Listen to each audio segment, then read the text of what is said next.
Welcome to the April 18th, 2024 meeting of the Programs and Services Committee meeting, including budget. And this is Vice Chair Bill Humphrey today in the acting chair role. Our chair is away today. And joining me first in the room from Ward 1, we have Councillor John Oliver. From wards, 3, we have Julia Malachy. From Ward 6, we have Alan Lovovitz. And from Ward 8, we have Stephen Farrell. And do we have any councilors who are on the committee who are online? Don't see. Oh, Councilor Lyle Baker being promoted now to a panelist from Ward 7. And additionally online, but not on the committee, I see Councilor Susan Albright from Ward 2.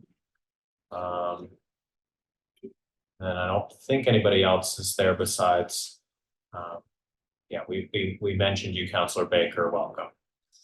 Okay, so. Thank you.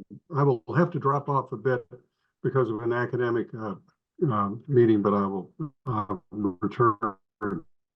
Okay, thank you. I just want to support the clerk. So that's important. All right, so we will begin, before we get into budget, we will begin with a regular docket item also concerning finance and this committee. So this is item 19324, requesting authorization to transfer $100,000 for library computers and technology. Her Honor, the Mayor requesting the authorization to transfer the sum of $100,000 from the account number 0160110511001 main library full-time salaries to a library project account for the purpose of replacing aging computers and technology at the Newton Free Library.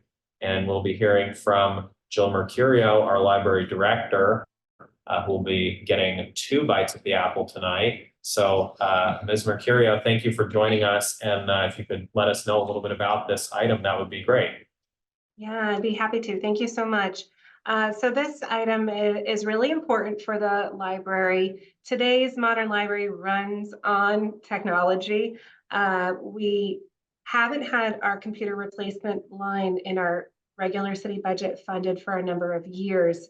Back in 2019, we had a bunch of computers that we purchased that had a faulty CPU, and so they were starting to decline and die on us. During COVID, we repurposed a lot of machines and needed to get new ones with cameras so we could do Zoom work.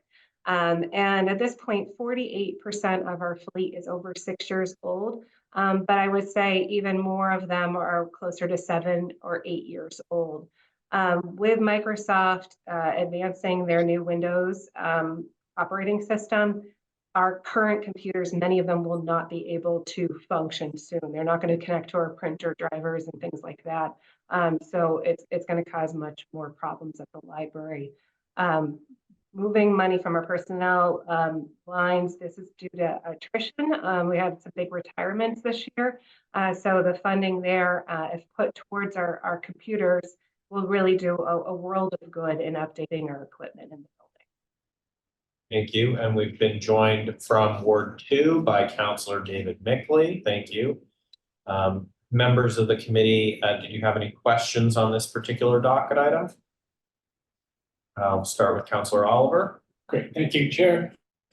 Just real quick, and this, I apologize if I too hastily read the materials and it's in there, but what more specifically are we purchasing in terms of how many machines and software and such? Sure. So we have a fleet of about 164 computers in the library. Really, that breaks down to probably about 45 to 50 machines need to be replaced as soon as possible. This will also help us get onto a 5-year replacement schedule, which is better in line with best practices. Once the computers age out, they're really harder to update and more failures happen, making it more difficult for the fleet to be maintained. and also to be using best practices for security. That would be the money will go towards those replacements, also allowing us to replace our fleet of public laptops. So these are things that people are able to borrow and take home. So if they don't have a computer at home, it'll also help them stay connected with more modern laptops on the go. So about 50 machines and how many laptops then? About 20 laptops for the public.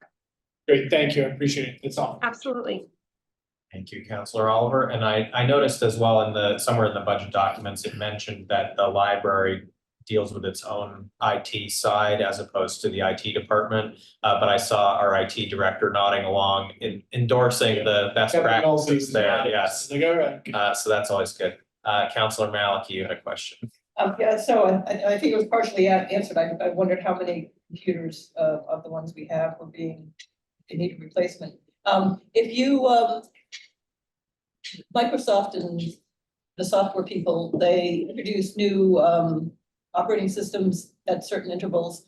If we replace everything within the your 5-year goal, we're guaranteed to always be able to have a working computer, even if it's the previous operating system. They only start dumping you after about 2 operating systems ago. Is that right?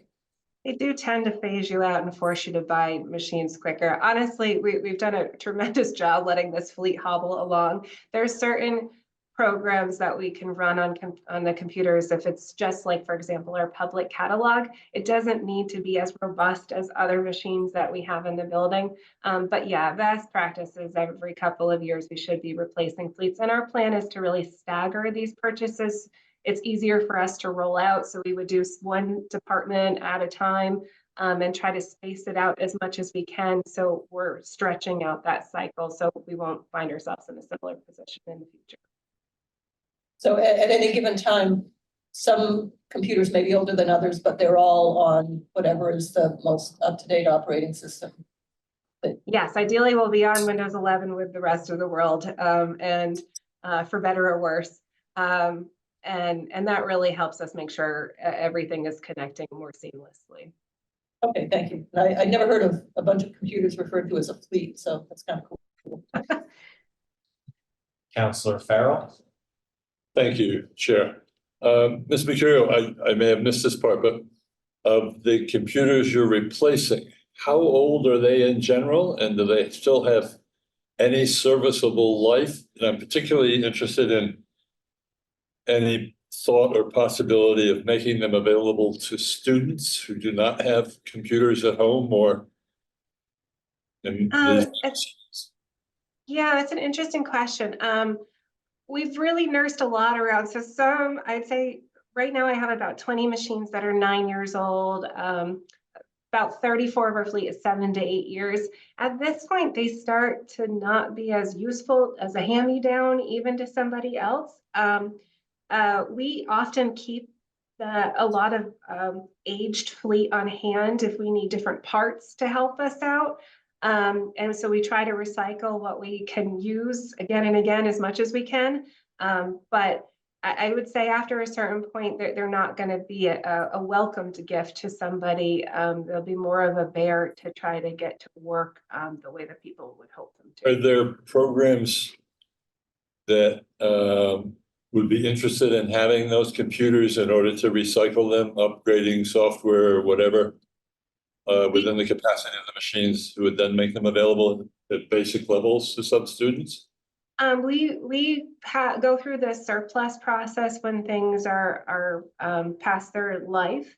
I will say sometimes we use them for tear apart programs. So kids who are learning engineering will get to look inside a computer and see what the parts look like. But yeah, we would be following how other computers in the city are decommissioned. And some of it comes down to just security of making sure that we wipe things and that they're taken care of before they exit our ownership. Last question. Are any of them serviceable enough for perhaps some seniors who only want to do emails and look on the websites for different things? I mean, just very basics. I'm open to considering our options with them, but I would say as they age, they're gonna have more problems and more pop-ups and more constant updates needing to be done. And what happens is that Windows essentially forces you to open the computer and work with their new operating system. So and if you can't upgrade it because the internal operations of the computer are too aged, you're going to keep hitting kind of a usability wall where it's just not going to be functionable for you to use. But certainly, Joe, if you want to add in on this too, I just don't know if it would cause more frustrations than do the greater good. Thank you. Hats off to Microsoft for doing that. Oh, it's so true and awful. Mr. Mulvey, did you want to comment at all on, again, as an external observer on this one, about the security aspect? Because I would imagine we'd be wary of giving old equipment that potentially has security vulnerabilities to people that might not know, what to watch out for. I agree with what Ms. Mercurio says. These computers have been used hard. They're at the end of the line. Typically, the hardware prevents them from updating to the most recent version of the operating system. So they got their money's worth, and to turn them over would be a burden on the recipient. Thank you. Any further questions from the committee? If not, I would be interested in hearing a motion. Move approval. Okay, we have a motion to approve 193-24 from Councilor Oliver. All those in favor say aye. Aye. Any opposed? That was an aye from Councilor Mickley there. And then any abstentions? All right, so that was approved by 7 to, we're at 7. Okay, so 7-0. Okay, and with that, that brings us into our area of jurisdictions in the FY25 department budgets and CIP. We're going to go in the order that it is listed on the agenda document. Before we get into that, I will just quickly ask the members of the committee if you have any process-related questions before we get into substance, especially some of you are both new to the council as well as new to the committee, and some of you are just new to the committee. And so you're probably more familiar with the process. But are there any questions in terms of the process here, what it is that we're looking at and asking? We're going to be dealing with both the budget for the departments, the operations budgets, and the capital budgets associated. Okay, no questions. And if you have questions later, that's okay too. I just wanted to give you the opportunity. Okay, so we'll start with the city clerk and clerk of the council. Carol Moore and Cassidy Flynn, deputy clerk, will be speaking on that. The proposed budget increase for that is $2,480,345, which is a 6.88% increase. Carol, please take it away. Thank you. Thank you, committee members. If you don't mind, I'd like to share my screen for a presentation.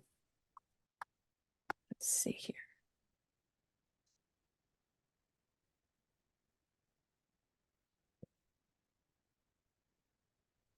Can everyone see this? Great. Yes. Okay. Thank you very much. Let me get my notes up. Okay, good evening, everyone. So our office has been very busy this year in 2023.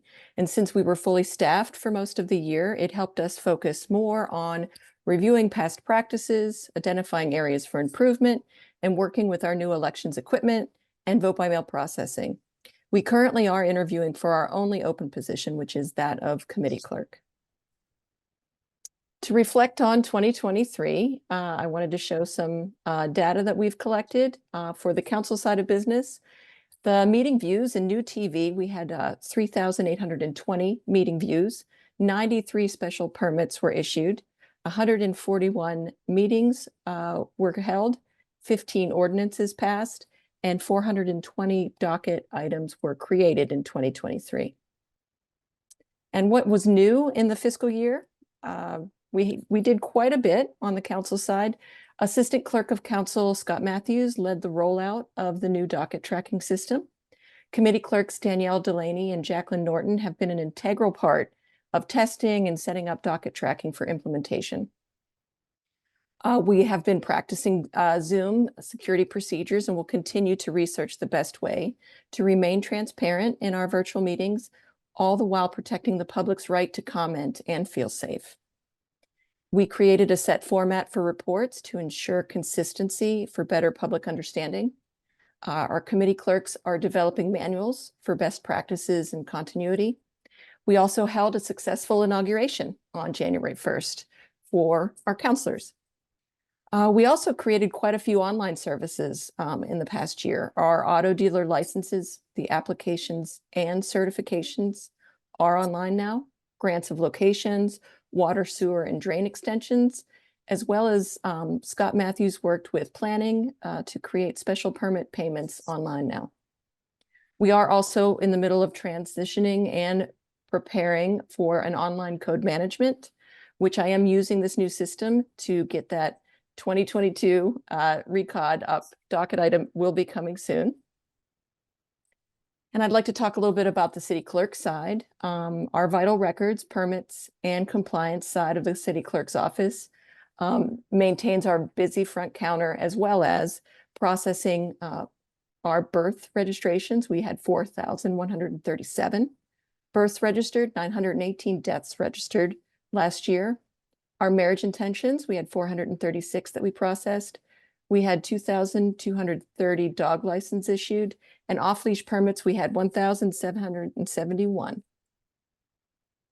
So to highlight a little bit of what everyone was doing in the office, under our administration, Kathleen Putis, she's our department bookkeeper, which she does more than keeping track of our expenses and timesheets. She helps me gather all prior expenses and new trends to assist me in creating this budget each year. She also trained on the updated citywide Munis system over the last year. Under vital records, we had to implement a new state compliance process where the compliance forms and tests are now all online, and that was done by our compliance coordinator, Peter Coe. Our vital records coordinator, Janet Ferguson, she transitioned our marriage certificates to the new MGL compliant forms. And she also began training on the new state vital software, which will roll out throughout this year and the next.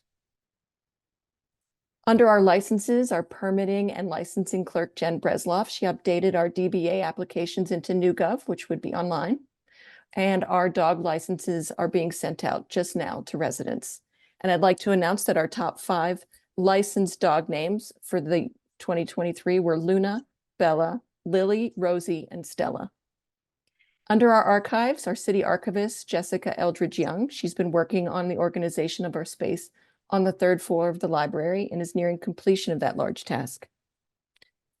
And our document scanner, Charlie Hillier, he assists other departments in their scanning projects, and he will be assisting our committee clerks in updating the docket items under the new tracking system. Moving along to elections, we held 3 elections in the fiscal year 24, the local, preliminary, and general, along with our federal primary in March. The average turnout for those 3 were 30%. The total for all 3 were 37,944 ballots that were cast in those elections. 250 election workers are trained in work each election. We've had 73 new election workers apply this year. I look forward to more of those over the summer. We did have a 2% increase in registered voters, totaling 59,654. I also expect that number to increase as we get closer to the November elections. What was new in the last fiscal year? We had a successful implementation of our new tabulators led by our election supervisor, John Doyle. With that need for over 250 election workers each election, we're always recruiting new election workers. And we held a new student election worker program was developed by our elections coordinator, Sherry Murphy, with more students applying for each election. And this is a great way to encourage civic participation for our younger Newton residents. Our census coordinator, Chris Richards, he created the 2024 census forms with a clearer translation service statement and included a poll worker interest form. He also set up a business reply mailing account, and it saved our department over $4,000 in postage fees. And just to show some comparison on our vote by mail process, it continues to be popular with Newton voters. In January of 2023, our office designed and mailed out to all registered voters our first Newton vote by mail application. Over 14,000 voters replied to those applications, and 8,395 ballots were returned and processed for our local general election. This was a 126% increase in applications received from our previous local election in 2021. The biggest change is because our vote by mail process became a permanent fixture in 2022. And I'd like to talk a little bit about the 6.8% increase, which is our significant change in our budget. And I contributed to the largest part being two factors.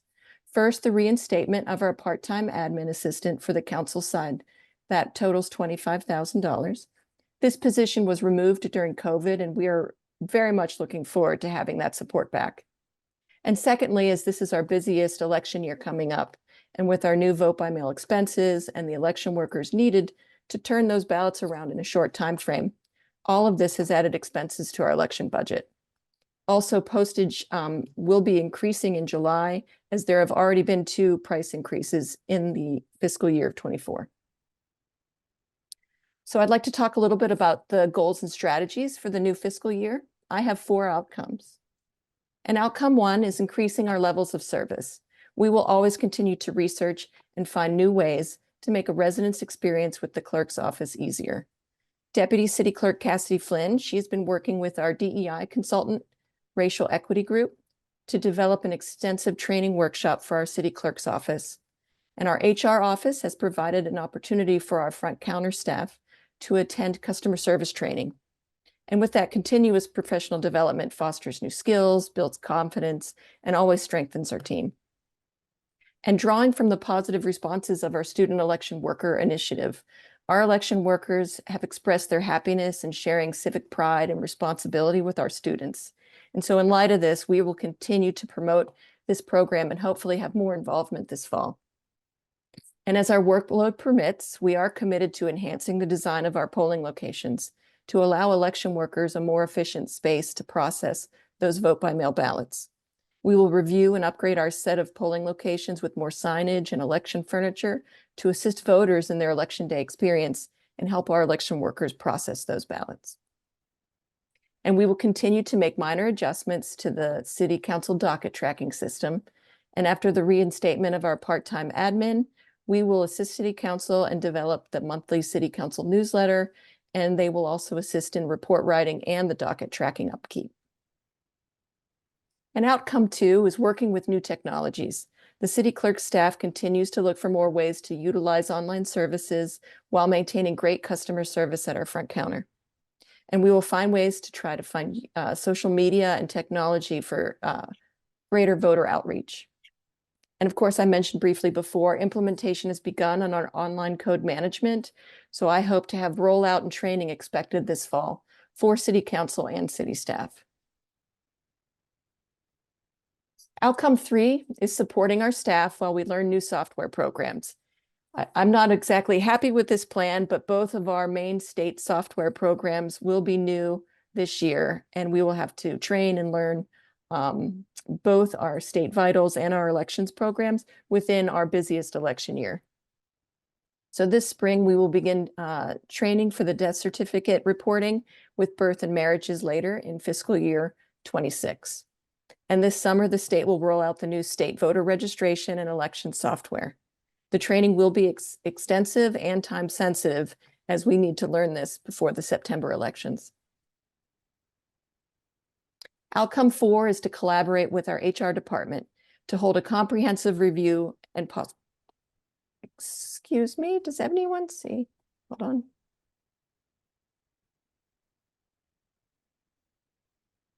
I think the mode changed. Yeah, there you go. There we go. Does everyone see that? Yes. All right. Great. Thank you very much. So last and not least, our outcome 4 is to collaborate with our HR department to hold a comprehensive review and possible restructuring of positions and compensations. The city clerk's office has not reviewed job descriptions in over 10 years, and the increasingly complex and demanding work of elections, it necessitates the reevaluation of the office structure. Elections no longer follow a cyclical work schedule. The demand is year-long, and our office needs to meet those demands to continue our efficient and fair elections process and still maintain our high-level service for vital records and licenses. And with that, I will take any questions. Members of the committee, any questions for clerk's office? Guess we'll go to non-member. Well, first we'll go to Councilor Mao, who just raised her hand. Yeah, I was just curious, these new state systems, Maverick and Eris, or I don't know how you say them,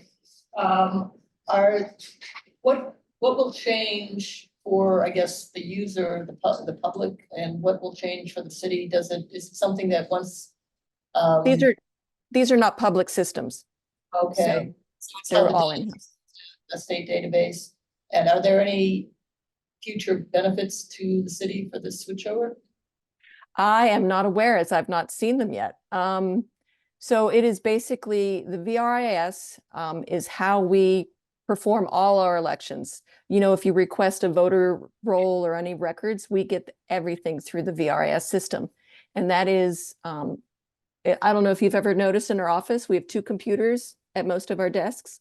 It's because one is a state computer, which holds our elections information and is not connected at all with our city computers, which will have our Maverick, which will be our new vital records reporting software. So it's basically both of those programs are just vital programs that we use constantly throughout the day. So it's going to be a big change for all of us to train, and I have not seen much of it yet. I'm hoping it means it'll be easier for us.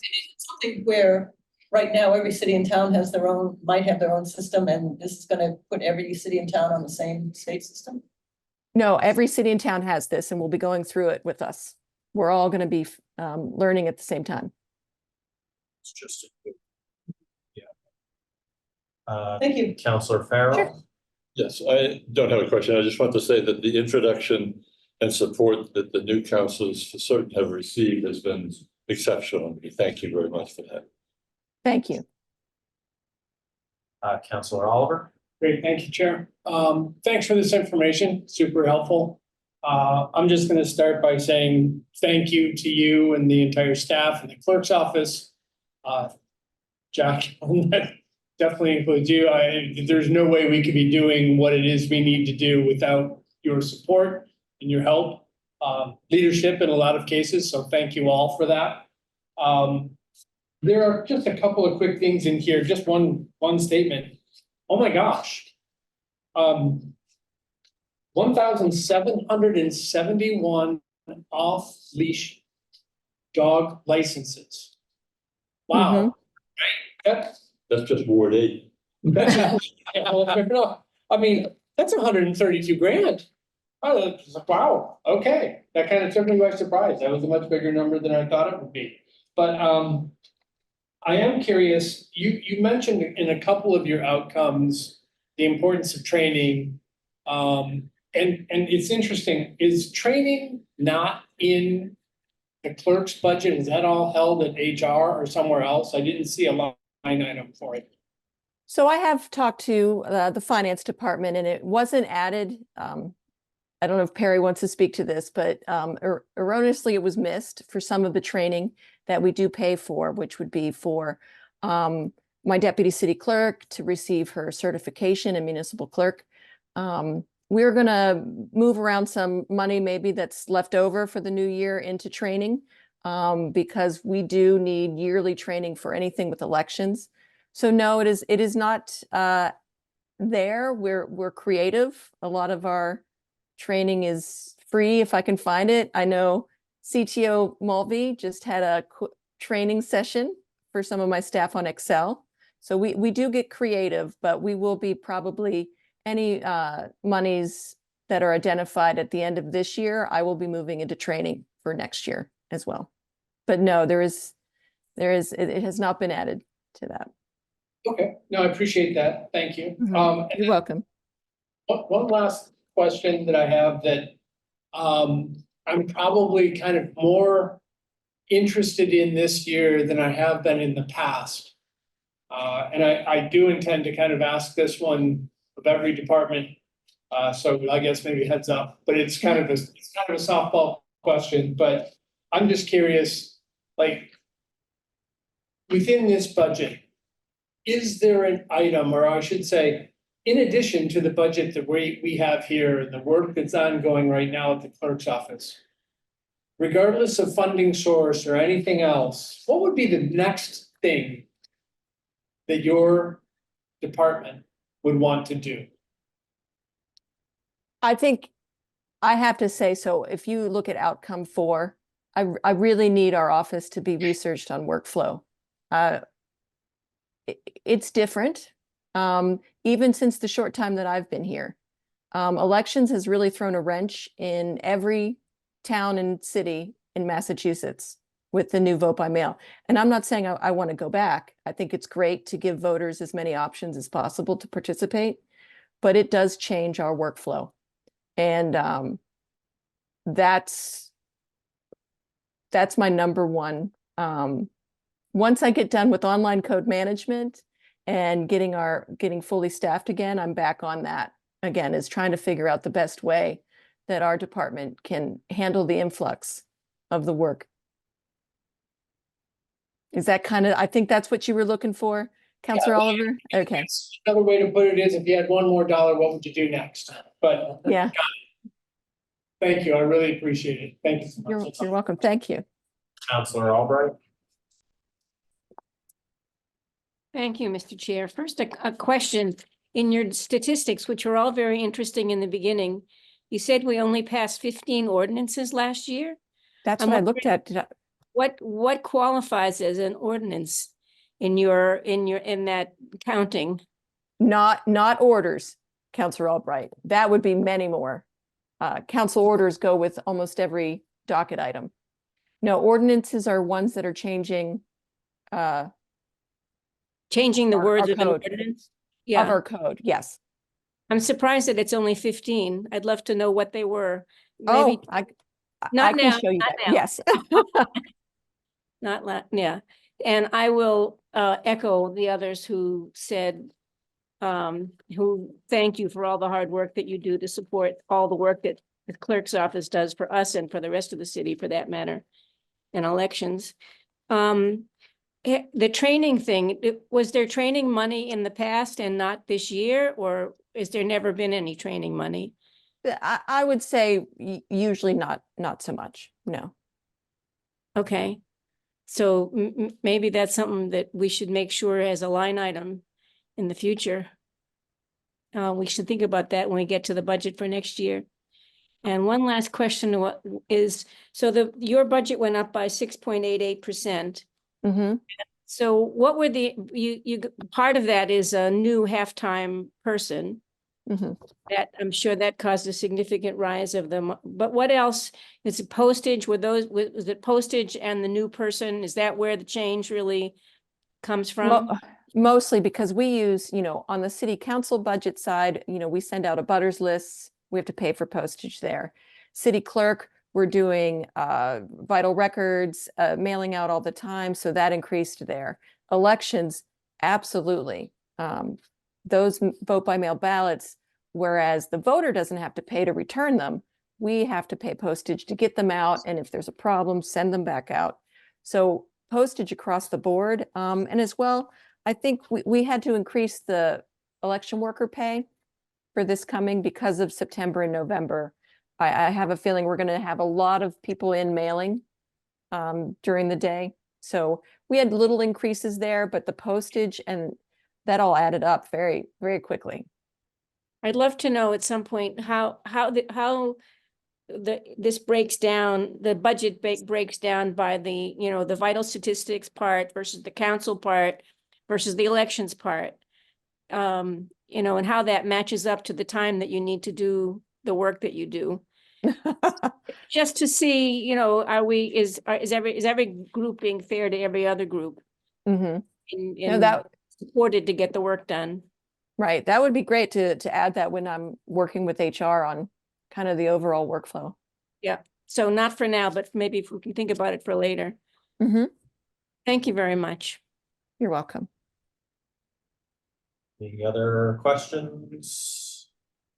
Also, Ms. Moore, I was wondering, I see there is technically an item listed on the CIP for your department, but not, doesn't seem to be on the horizon for this year. I didn't know if you had any comments. I'm just gonna ask that for all the department heads as we go through. Oh, thank you. I have to say, I mean, the clerk's office, we're not really, we don't have a lot of big budget items, one-time purchases. Those voting tabulators that we purchased last year, that's going to be our largest purchase, I think, in a very long time, hopefully. So right now we don't have much. It would be nice to, fix up our office, but maybe after our workflow has been maybe looked at a little closer. Counselor Mickley? Thank you, Chair. Just a quick comment. I just wanted to comment that I thought the presentation was extremely insightful, both in sharing the quantitative accomplishments, quantitative goals, and vision and strategy for the year ahead. So really helped me understand what you're doing, what you're hoping to do. So thanks for that presentation. Thank you. And I'm assuming that Counselor Baker's not available to speak right now, but earlier he commented at the beginning of the meeting that, as always, he wants to share his appreciation and support for the clerk's office, as he is the #1 fan of the clerk's office. All Yes, he right. is. Sorry, not the #1 fan, sorry. Okay, so with that, I would be interested in having a straw vote taken on this item. Seems like the appropriate time. Do we have to do that now? Yeah, okay, so straw vote on the proposed amount, which I read earlier, $2,480,345. All those in favor, please say aye. Aye. Aye. Any against? Any abstentions? And if anybody has any resolution, I don't think anybody had brought any for tonight, but now would be a good time, or you can submit them later. The budget resolutions, for those who are new, goes to the committee of the whole. We, discuss something, and if we happen to vote it through, then that would go to the administration, and then they would come up with a response one way or another before we finish our process of voting. And with that, we'll move on now to information technology. This is going to be Chief Information Officer Joe Mulvey speaking on a proposed budget increase here of, or not increase, excuse me, right? It's just the budget. $2,646,120. And that represents an increase of, going through the tabs here, of 5.92%. So Mr. Mulvey, please take it away. Thank you, Mr. Chair. I have to say I was very intimidated by Carol's presentation, and I didn't come up with anything nearly as nice. I will say that supporting Carol in her office over the years has been very enjoyable, and that IT has been integral to the docket tracking system, as that was written by Ruth and Lau with the oversight and guidance of many people in the clerk's office. And it's been enjoyable all throughout as we continue. One of the interesting things about the IT department is we really work with every other department in the city. Our budget funds, they don't stay in IT. They go to support all the other departments, from the many different software subscriptions that we own. It's kind of interesting to see how many departments have an individual application that they only run. Many departments have something like that.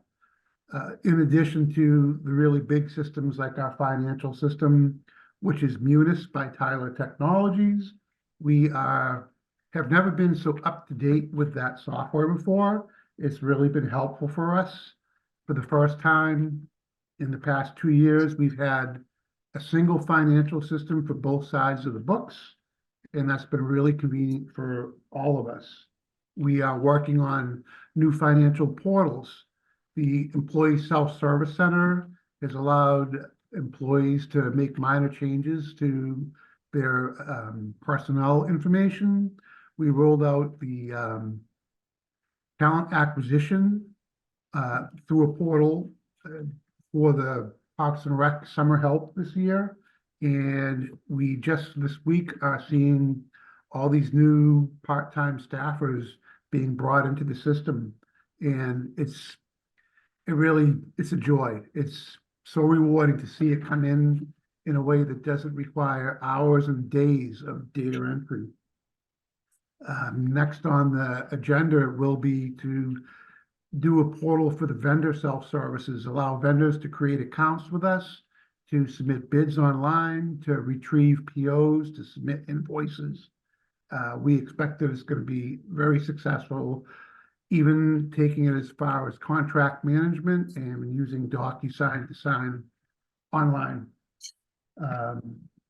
We don't really, we work with the police department in such that we have lots of discussions with them.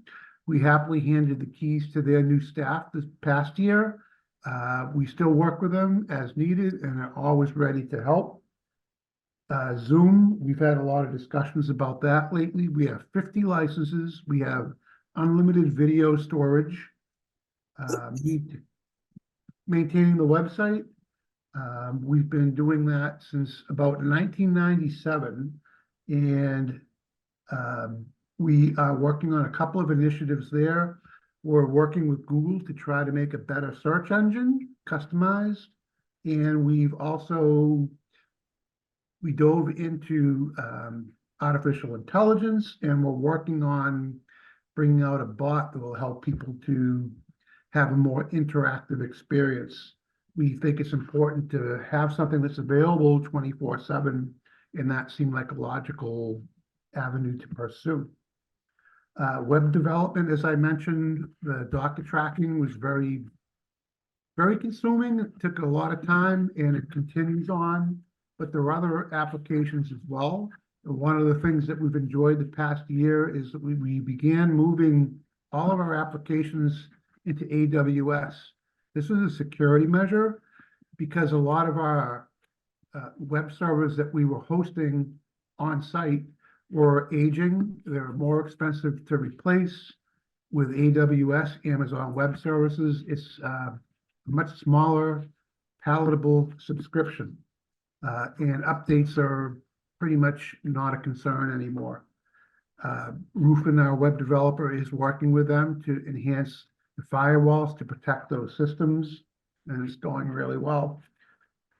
IT was integral to the NewGov permitting system. We had one of our full-time employees basically working full-time on NewGov for about 2 years. We have transitioned him over, and he's been working full-time, focusing on our new 311 system now. We hope to have that 311 system released in the next month or so. Audio visual is something that you don't see that in all IT departments, but we saw the challenge, we embraced it, and we've had some great success. As Councilor Baker will attest, we oversaw the whole project in the council chambers. It took us 3 or 4 years of going back and forth to the drawing board. I think that what we currently have, the result was fantastic, and I'm very proud of what I see. Security, it's really what we do all day long. It's all encompassing, no matter what you're talking about, whether it's software, hardware, users, computers, it all boils down to security. That's the most important thing for us. We do constant phishing tests. I'm sure everybody's aware of those. This year, we have begun focusing on a lot more help file and interactions with all staff to make sure they understand why some of these tests should have been easily discernible as nefarious. We are also working on enhancing our firewalls and load balancing. There's a lot we could talk about, but as in last year, I prefer not to discuss those too in depth in a public forum, but I'm happy to have anybody come down to the office and we can chat at length and we can share all the keys to the castle. Our GIS system is very well respected by a lot of people. Doug Greenfield really does a fantastic job. His work with planning in school, among others, he's very well respected. We continue to support all departments and infrastructure moves. We did a bunch of work for Carol and her department this year, for instance. That VRIS system, we oversaw rewiring by an outside contractor to help assist and make sure that that system worked as well as possible. We've updated all of our IT policies.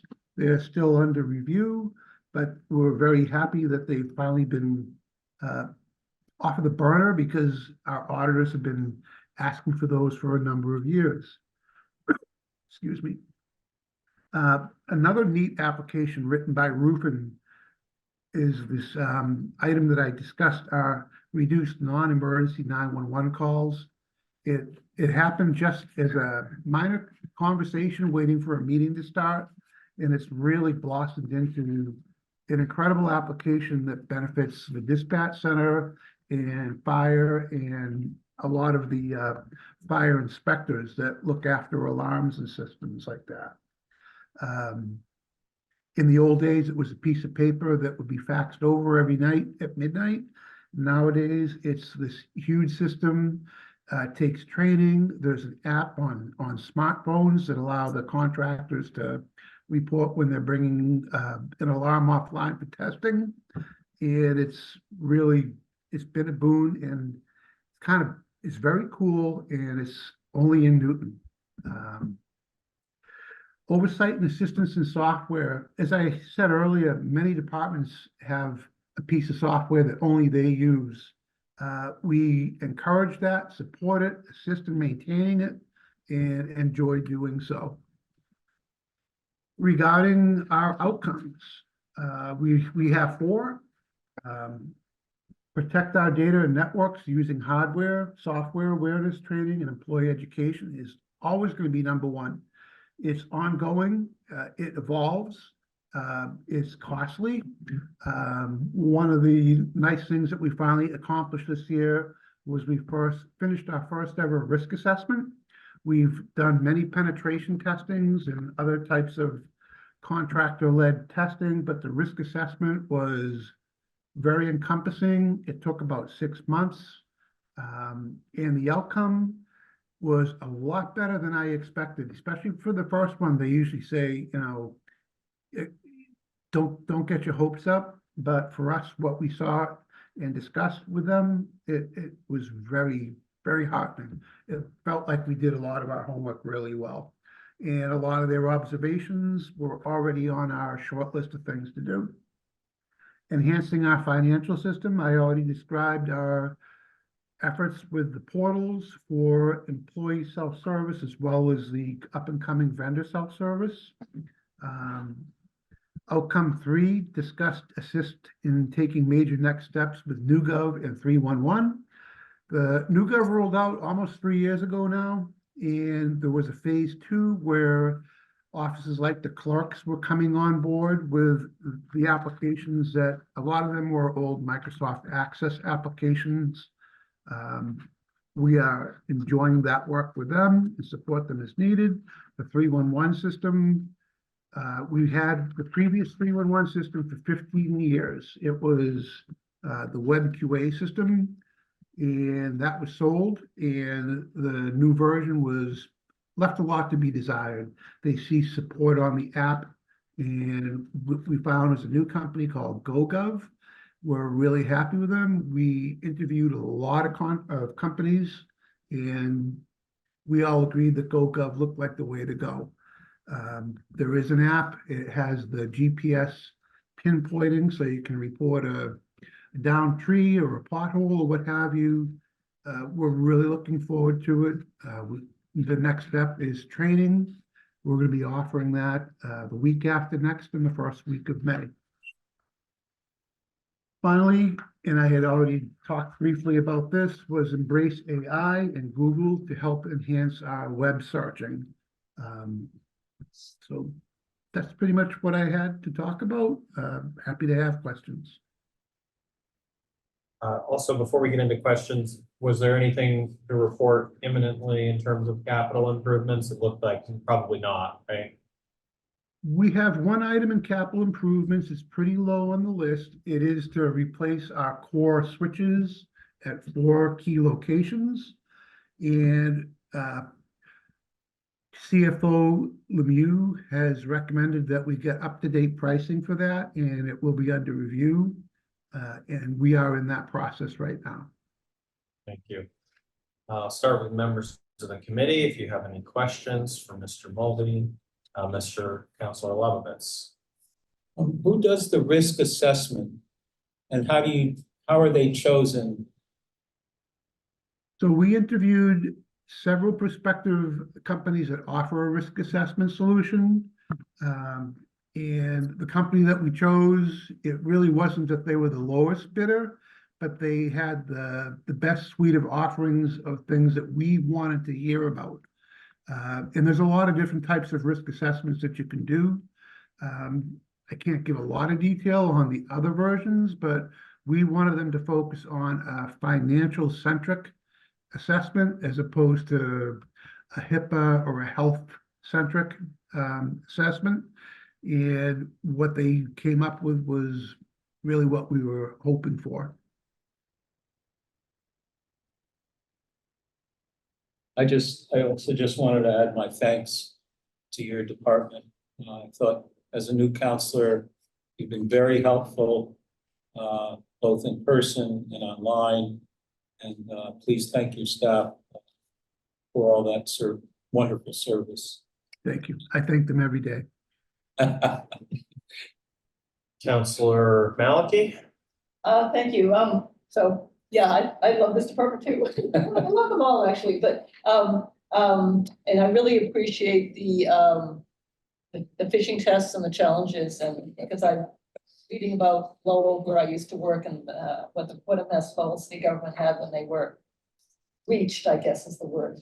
I am curious about the improved search technique or whatever for the website, because I'm always hearing from people that they can't find things on the website, and myself, I will sometimes just go to Google and search xyz.newtonma.gov because I think it might get me where I'm going faster. Is that the type of thing is it going to work a new way? So the search engine that you see when you go to newtonma.gov is an in-house search engine by Granicus, the company that built and hosts our CMS, content management system. Google can index the site, as you know, and Google offers an option called customized search engine, and you can really do a lot of tweaking to it.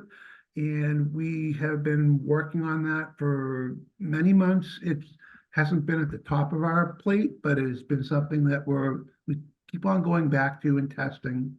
Much like our bot, it's kind of, people don't see it, but we are working on it. And when we're confident that it will be a benefit to people, we hope to roll them out. And would it be sort of updated in real time? Like if something just got approved last week or whatever, would that show up on a search right away? Is Google constantly sort of updating their indexation or whatever of our website, or will they be? I think, yes, I would say 24 hours is probably realistic. Typically the engine, you have some options. I believe that in the olden days, it would update once a week. It would be aware of changes or ads. I believe nowadays things run a lot quicker. And on the 311, we're still on the old 311 system without an app. Is that still the case? That's correct. We expect that.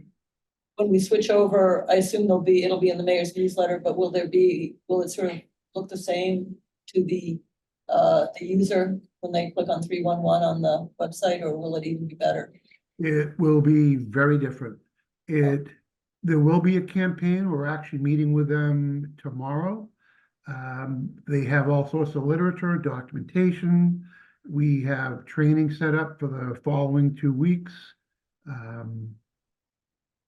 There's an app, which currently there isn't one for the current 311 system. Our plan is to shut the old one down at 5 p.m. on Thursday, May 9th. We do a final export of the data that goes directly to GoGov. They import it over the weekend, and on Monday, all of the data should be in the new system. In that meantime, for Friday the 10th, we'll be using the new system, but the official rollout we expect will be Monday. That's exciting. Okay, and I just wanted to see what else. I think those were my main. One comment is, as you know, I really love to see all the Zoom links for city meetings findable on an appropriate page on the city website. So all your efforts to help people see that they can do that. I really appreciate that. And I think it'd be a big benefit to the public. You know, things like Historical Commission. I know that the Conservation Commission, they're going to do it, I think.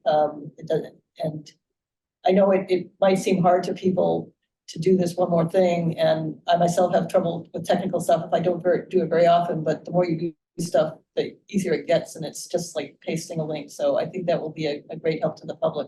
And one more thing, I want to compliment Doug Greenfield on putting together that dashboard map for the water meter installation progress, which is very informative and nice to watch. Thank you. Thank you. Councilor Oliver. Thank you, Chair. I'm gonna have to check out that map and watch it change in real time. That's great. But just a couple of comments, thoughts from my perspective. First off, thank you for all this information. It's always great to touch base and see what's been going on.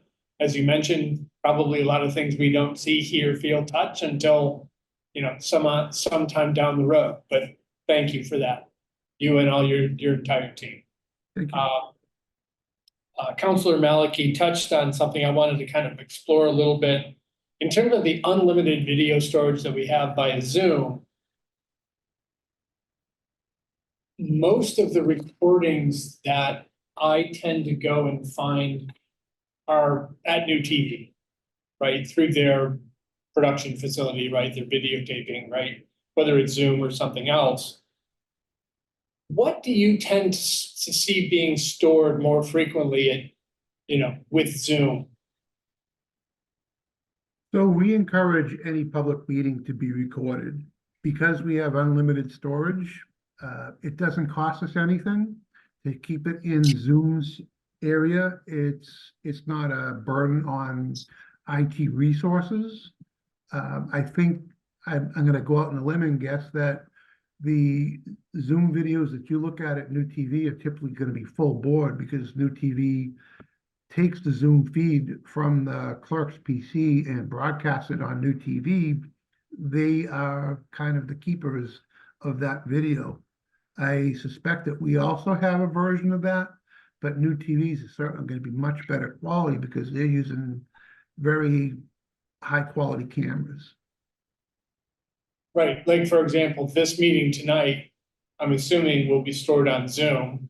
I don't see New TV here, but maybe they actually are here and just on the attendee side. Following this meeting, a copy of the recording will be sent to New TV to also post on their site. Is that how that? And it will be stored in both places. All right, great. And then how long are those recordings maintained? If we have unlimited storage, I assume that doesn't necessarily mean that we keep them in perpetuity. Although maybe it does. As long as I pay the annual subscription fee, we're good. Fair enough. That makes a lot of sense to me. I had one quick question. I think, again, Councilor Maliki touched on it, but I just want to, the new GoldGov, right, in the 311 app, are there noticeably, or are they noticeably, wrong word, are there new features or functions available through this app that we didn't have or don't have now with 311? So the biggest one is if there's an app at all.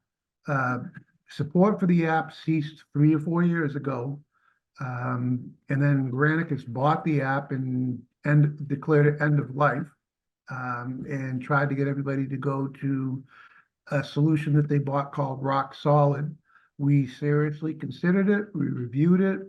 We thought it had a lot of nice options and opportunities, but we found that GoGov was just significantly better. And one of our biggest concerns was getting 15 years of data brought into the new system, because for reporting, for history, for so many reasons, we wanted that data. It was too valuable to leave behind. And GoGov was totally receptive to that. Their app is very nice. It allows you to do, I know I already said it, the pinpointing, so that if you were on a bike or just walking down the road and wanted to report the location of something, you can just hit a button and it marks it right on the map. You don't have to have an address, which makes it very powerful. And that's an option that we haven't had in a long time. Great, I'm really glad to hear that. I'm not only a big fan of that app, but I'm also a big fan of telling everybody in the city about that app. And then my last question, as I mentioned a few minutes ago, I'll just phrase it this way. If you had $1 more added to your budget, where would you allocate it? What would be next? People, stuff, some of the projects here, or something new? It would most likely be getting that core replacement project done as soon as possible. The cores that we currently have at the 4 key building locations, they're based on the city fiber project that we did in 2014. There's nothing wrong with the cores today, except they're in their 11th year. And, they've got redundant power supplies that are hot swappable, but we want to replace these before they die. So Ms. Lemieux said give her a price and we will work on this. And I'm very confident that final dollar will be invested properly in the near future. Fantastic, thank you. Councilor Lovovitz again. Yes, for the search engine, I just wondered whether there's an opportunity for end users, meaning residents, particularly, to give feedback. In other words, if they use the search engine and they're having trouble finding something, is there an opportunity for them to let you know of the problem or the challenge, let's put it that way. And then given what you just said, it could be adjusted to be able to respond to similar types of questions. Yes, that's one of the interesting things about the bot too, is most people assume, like I did, that you paid your money for the bot, you told it what you wanted it to do, and then you just unleashed it on the internet. But no, there's significant review of the questions and the answers that it came up with, and you have to actually teach it and tell it, that was a good answer to that question. That one was totally wrong. As far as people having trouble finding stuff on the city's website, on every page, it recommends that you can email us at webteam@newtonma.gov. It's in the footer of literally every page. And those emails come to 3 of us in IT. We pride ourselves in responding as quickly as possible. If it's a question we can answer, we do it. If it's a question that needs to be forwarded to, say, customer service or the mayor's office, we do that as well. These things don't just go to a black hole. Thank you. Councilor Farrell. Just a quick comment. I want to thank all of your staff. They've been very supportive in answering some of my pestering questions and been very helpful. I really appreciate the security advisories that you sent out. They're interesting. And I also admire the fact that you're willing to admit that you haven't read 178,000 emails. And I guess I'm wondering if that's your security system saying, don't open these. I do try to read everything, but I also try to be aware of the bad ones. Thank you. Thank you. Councilor Albright. Thank you, Mr. Chair. So the first thing I have to say is, and I think you know that I've said this before, is that Ruthin is an absolute gem. She is I've worked with a lot of developers over the years, and she's right there at the top.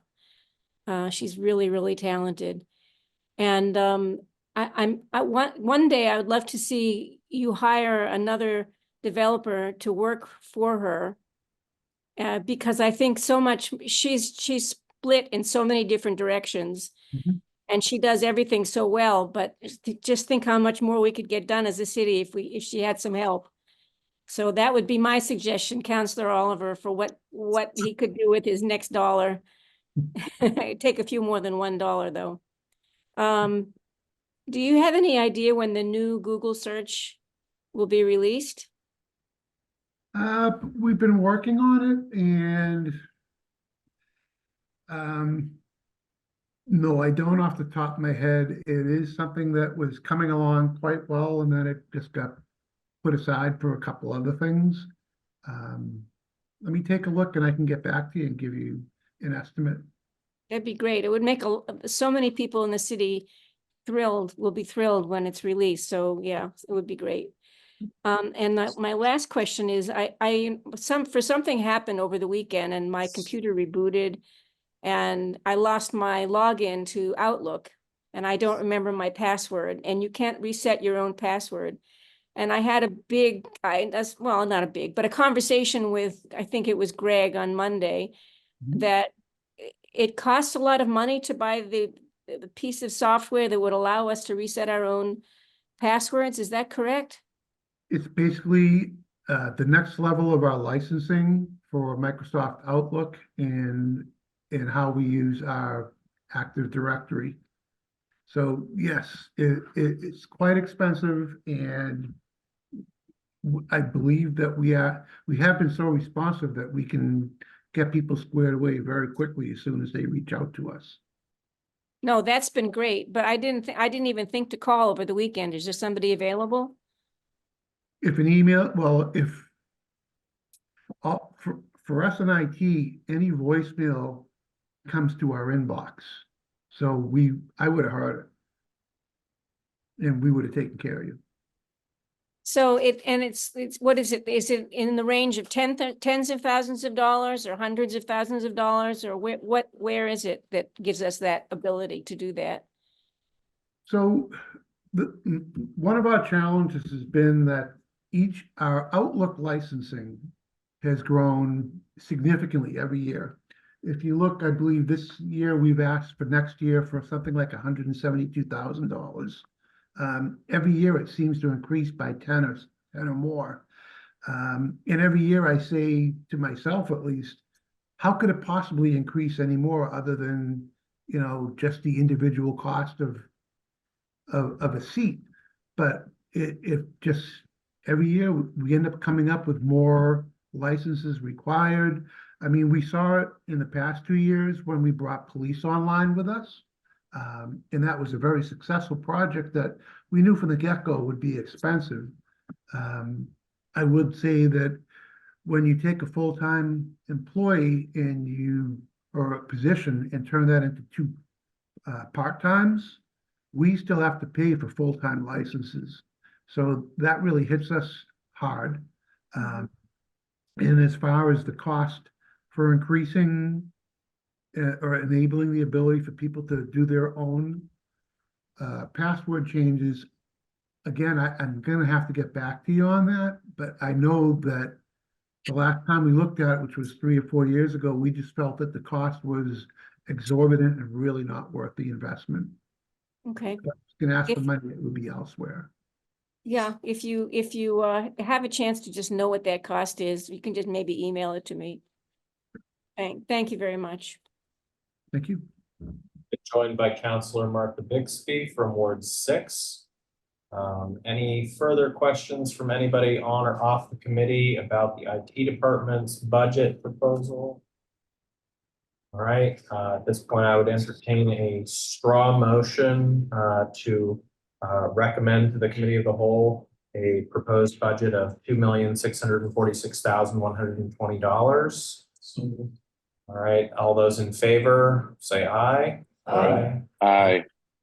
Any opposed? Any abstentions? Again, I don't think we have any resolutions on this, but you're certainly welcome to submit some if you want during the committee of the whole process, or ideally before we get to committee of the whole. Okay, and that's gonna bring us now to Historic Newton / museum, which will be presented by the Director of Historic Newton, Lisa Beatty, and the amount that we're looking at for this one is $319,712, which is actually a slight decrease this year of 1.28%. So please take it away. Well, thanks. I hope people have a chance to get up and stretch because I know we're lagging along here, but I'll try to make it quick. But once I get going, it's hard to stop. But I'm going to start at the big picture. I'm going to start at the mission. When I look at our section of the budget book, because sort of what we do is a little different from water and sewer and some of the other people that you hear from, although the folks that are here tonight I work very closely with. So our mission is to connect our community with its history in order to enrich its future. And so I like to point that out because we're not doing history for history's sake. We're always matching it to what's relevant today or even useful today. We're very aware that we are a public service department and that we need to have a role in the community that's positive. And I think sometimes people think that arts and culture and history is kind of a nice add-on, but everything that we do here is informed by the fact that it's really not. If you're going to have a special place like Newton, if it's going to be vibrant, if it's going to be have happy citizens, they're going to want what it is that we do, whether it's programs and events, whether it's to be able to come and research, whether it's to have the confidence that we're saving their memories in our archives. And so we see kind of what we do is integral to what's going on in the city, although maybe not always well understood. So I'll go back into our letter, looking back at what we did last year, and both in looking back and looking forward, you'll hear me mention Museum Without Walls. Museum Without Walls is a concept that was something that was sort of nascent for us, but then certainly when the COVID crisis hit, we had to go outside, we had to go online, and we had always committed to continuing to do that, and we do. And so frequently in my presentation, you'll hear that we've done something outside of the four museum walls, not to diminish what happens inside, but we see the whole community as an opportunity for teaching or preserving history. One of our probably most exciting accomplishments in the last year is we put out a documentary film. It was well received. It's called An Uncommon Education, the Allen School, and it explores an early pioneer in education reform that happened in West Newton.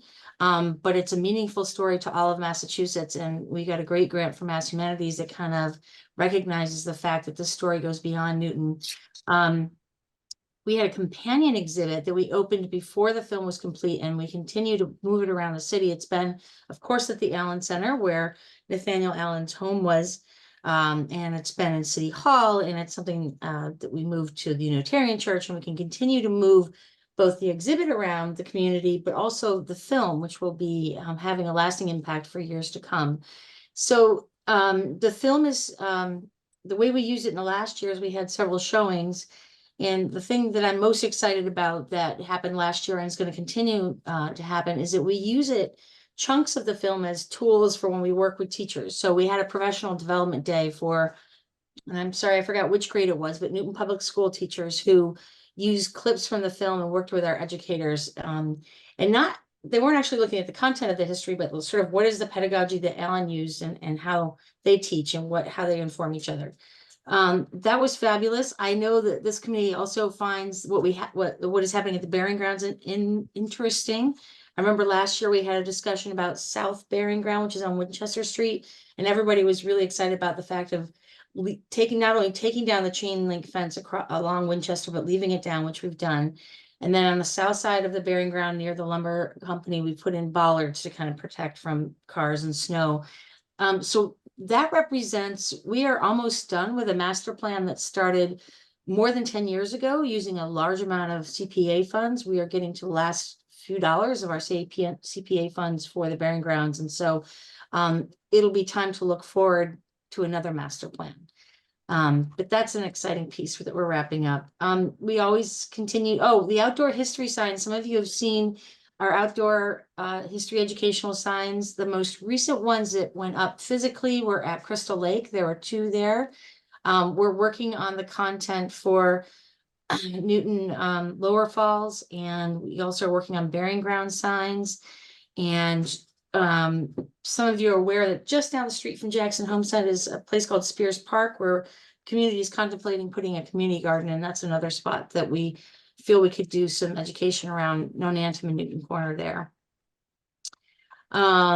Skipping ahead to what to look forward to is our first outcome is always the same, because it's the umbrella over which we do individual projects. And so that's to broaden our historic resources and programming to provide diverse, equitable, and inclusive access and information. So it's a guideline for various things that we do. Certainly that documentary film connected to that. And thinking about those goals is we do that every week, every month, all year long.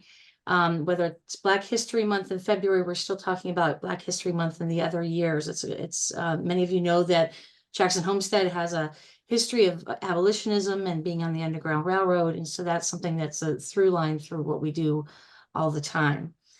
Probably the most, certainly the largest and exciting project where we are going to be able to do that work is a major new Newton history exhibit that we're developing to be in Jackson Homestead. The one that we have now that is supposed to cover general Newton history is over 40 years old and has suffered being in the basement where we've had some moisture difficulties, which is another project we'll talk about. So we are done with all of the curatorial concept work for that, and we're poised to be ready to go out and engage a design firm. Hopefully, we've been doing work on that is kind of invisible for now, but we'll be making it more visible as we go along. One of the other most obvious examples of our public service to taxpayers is the way that we work with hundreds and hundreds and hundreds of public school students. Actually, not just Newton Public Schools, but from neighboring communities.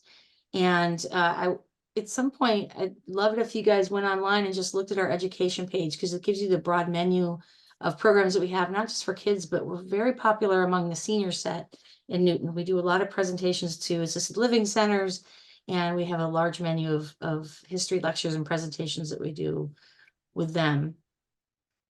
In terms of Museum Without Walls, we are continuing to load into the cloud, into our virtual resources, online exhibits, ways to search our collection, and connecting it. When you see an outdoor history sign, for example, there's a QR code that can bring you back to our website so you can dive deeper.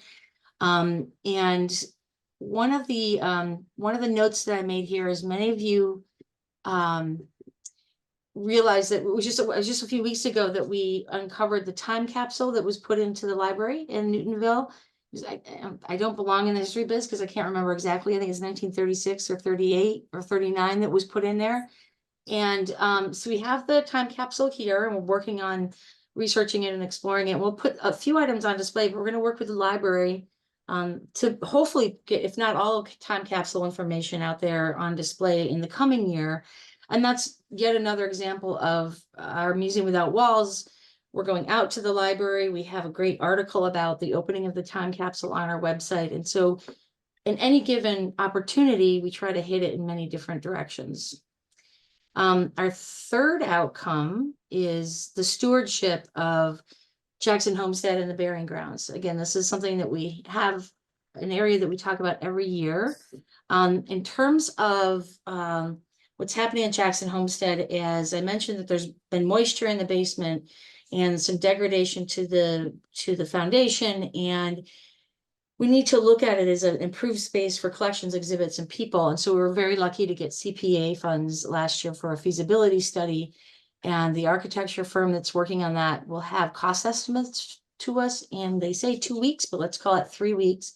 And we'll finally have a sense of how much it will cost to tighten up the space and to put in an elevator. When we invest so much in exhibits and programming here at this museum, it would be nice to make it more accessible. And if any of you have been here and tried to get to the basement, it's not a pleasant experience. So we're looking forward to going back, of course, to CPC and telling them about what we're working on and seeing if they would be willing to support us. And I've mentioned the burying grounds. And then our fourth outcome is always regarding collections. It's always such a challenge to make sure that the sort of Newton's heritage is secure here. We have in some rooms overpacked storage, and we've been working with our collections committee to try to sort out if there's any objects that we shouldn't be keeping.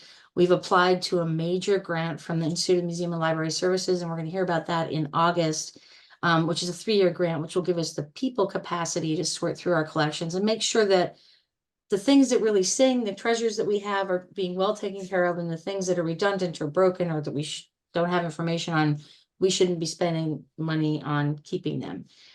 So that's something that we're always doing, but I'm really looking forward to that hopefully being accelerated by that grant if it comes in. We have a new archivist. The archives area for the city is probably one of our most popular and most used areas. Our new archivist has this word that she calls discoverability, and it is her mission to make sure that things are cataloged, organized, numbered. And by the end of 12 months, she wants to have general areas easily findable for researchers, for those of us who are working on exhibits. And we also push our collections up to the web. So we work with the Boston Public Library that has something called Digital Commonwealth that you can search. And our most recent images that we posted are of public buildings. The pictures were taken in 1906 and 1925. So that might be kind of fun for those of you who are associated with the city. It's a really fabulous resource, and you can really spend a lot of hours late at night looking at those pictures. And I'll just go ahead, Counselor, and just answer. I really like your question about the next dollar. So maybe I'll just do that now since I'm on a roll. I realize that I think what I would want is to accelerate the large projects that we're already doing. What the work we do is so tied to people, to our experts here that are trying to produce the outdoor signs, that are working on the exhibit. And I think I would just want to have all that go quicker. These are great projects, and we're just so, we're limited by time and resources in that way. But that's always the case, I think, isn't it? That you want to go faster with your best projects. And so the other answer I would have is it does relate to the capital improvement plan. The thing that is lowest on we are working on the basement, as I mentioned, and that's in 2 areas on the capital improvement plan. We do need to get back to master planning around the burying grounds, and that's a little farther out. But those of you who come by Jackson Homestead, you'll see there's some shutters that are broken. There's a hole in one of the gutters. The paint, Councilor Albright knows about the paint that needs to be done. And well, that is, we can find money from that outside of the city budget. There are grants for that. Again, that just takes more time and concentration. And so that might be where my next dollar would go, would be toward the windows and shutters and gutters. Happy to answer questions. All right, thank you so much. And we've covered preemptively Councilor Oliver's question. We've also covered the CIP items. One thing, this is not specific to your department, but I forgot to mention for the newer counselors. One thing to know is that at the back of the budget book, there's a section on revolving funds as well. That is part of the process of what we're approving right now. So there's only one associated with this particular department, but some of the other departments have various other revolving funds. So you should be taking a look at that as well, not just the section that we're looking at, that's identified with that department. So just wanted to mention that again for the benefit of the new counselors. Anyone on the committee with questions for Historic Newton? We'll start with Councilor Malachy. Oh, thank you. First, it sounds like the South Burying Grounds, the fence was removed in such a way that it's now accessible, not locked up. Am I understanding that right? That's correct. And actually, so we believe, and I know the mayor and others support this, that the burying grounds and Parks and Rec, who is our co-steward of these sites, that these places are open spaces, public parks. They should have enormous accessibility for the public. So the great thing about the South Burying Ground on Winchester Street, the gate there has been down for a long time, and some people know they can walk over from National Lumber. So there is accessibility there, but now it's really obvious that it's accessible to folks with the fence down. East Parish Barren Ground has a pedestrian entrance where Cotton and Center meet, and I've noticed that the vehicular entrance has been open for a long time, so there is accessibility there. And finally, over on Cherry, that is a spot where the gate is sometimes locked, and we're endeavoring to keep it open. So one of the things that's going to help with accessibility is when we put our signs up there, we will be able to say the public is welcome from dawn to dusk, and that hopefully will be more inviting as well. Oh, okay, that's really exciting to hear because I've done sort of cleanups at Newton Serves at both east and west, and it felt like that was the only time I could get in. And in fact, last year or so, somebody saw the gate was open at the west one, and we were worried about it. And it's like, is it supposed to be that way? So I would love to see it more open. The other question I was curious about, in terms of find what you call it, discoverability on your archives, is so I'm a photographer, so I'm interested in when you can find things in old photos. Is that something where AI can help sort of index old photos to make it easier to know what's in them, or find a photo if you're looking for a particular person or a particular building? Or Yeah, that's interesting. And not being an AI expert, I'm not sure. I haven't heard folks in the field talking about that. I know any experience that I've had with AI, which is largely trying to transcribe a Zoom meeting or something, it's really not there yet. And we strive for accuracy. We strive for accuracy in our collection, because if we put it in the system wrong the first time, it may be a while before it's discovered again, if it's a collection that's not used all the time. I think one of the best ways to get that information in and usable is interns, and we're very fortunate in Simmons that there's a library program there, so we do get interns from there. We actually have two different volunteers from the community right now that are helping do scanning of images and then putting in the keywords for that. So for a little while longer, I think it's going to be human powered, but I'd be curious to see. I'll keep an eye out for how AI is coming into the field. yeah, it's like a lot of my old family photos, you don't even know who's in them. And if there's some way to match them up to facial recognition or something like that, so you know That'd be cool. any famous people from Newton's history. Okay, thank you very much. Yeah, my guess is the technology is not going to be there for a while, because partly it's, it's not figuring that stuff out on its own. It's having to match against other databases and things like that, which means somewhere a human is probably having to look at something and figure out what is actually in it before it can match. In the future, it might be able to match a copy of a photo to a different photo, but that would have had to have been cataloged already. Councilor, I think your question was answered, or go ahead, Ms. Stady. Oh, I was just going to say that when we do say scan or catalog an image, there's something called metadata. Many of you may have heard that term. Jill is nodding. She knows metadata is all the stuff that's comes with the photo. So having that, if we do our job right, when we have the really good interns, they know exactly the right words to use. There's nomenclature they should be using, but that metadata gets really long. And that is something that the library and archives field has done a great job of making sure that that metadata will talk to each other over decades. I think that's safe to say, don't you think, Jill, that that work is going to have legs for a while. The discoverability through the keywords associated with it. Yeah, so I was going to ask a question about using volunteers, which I think you answered, although you might want to elaborate on that. Do you have enough volunteers, and how do you reach out to get volunteers? Could you talk about?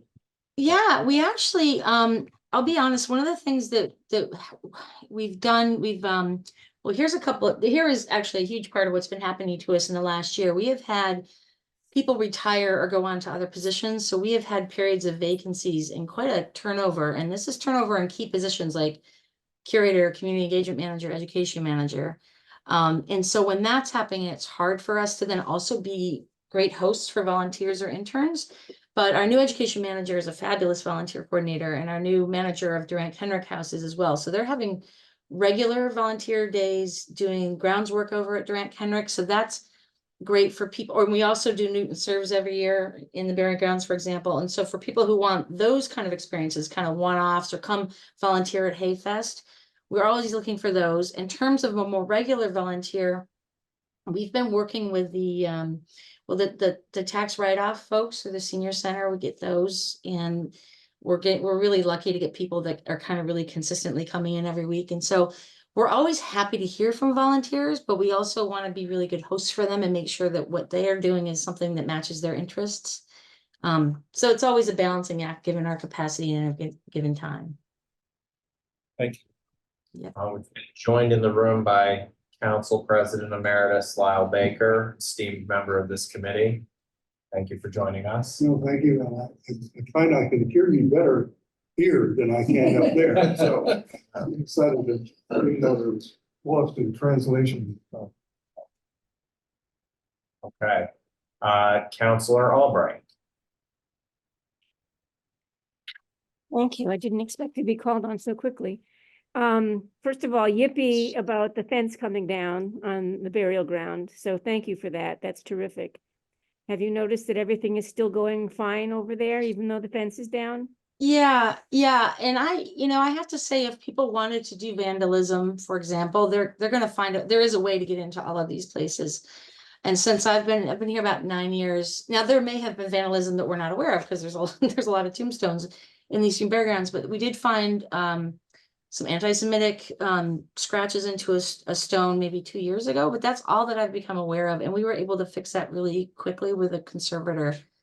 I think what we were worried about, I know what we were worried about on Winchester Street is just the traffic, and the stone wall there isn't that high. And there is, I have this fear that will be an accident and will spill into the burying ground. That's still something that's a little scary to think about, but hopefully the stone wall there will help with that.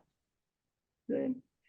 I was dismayed to see that you're one of the few budgets where the amount of money is going down, and it should be going the other way for your department.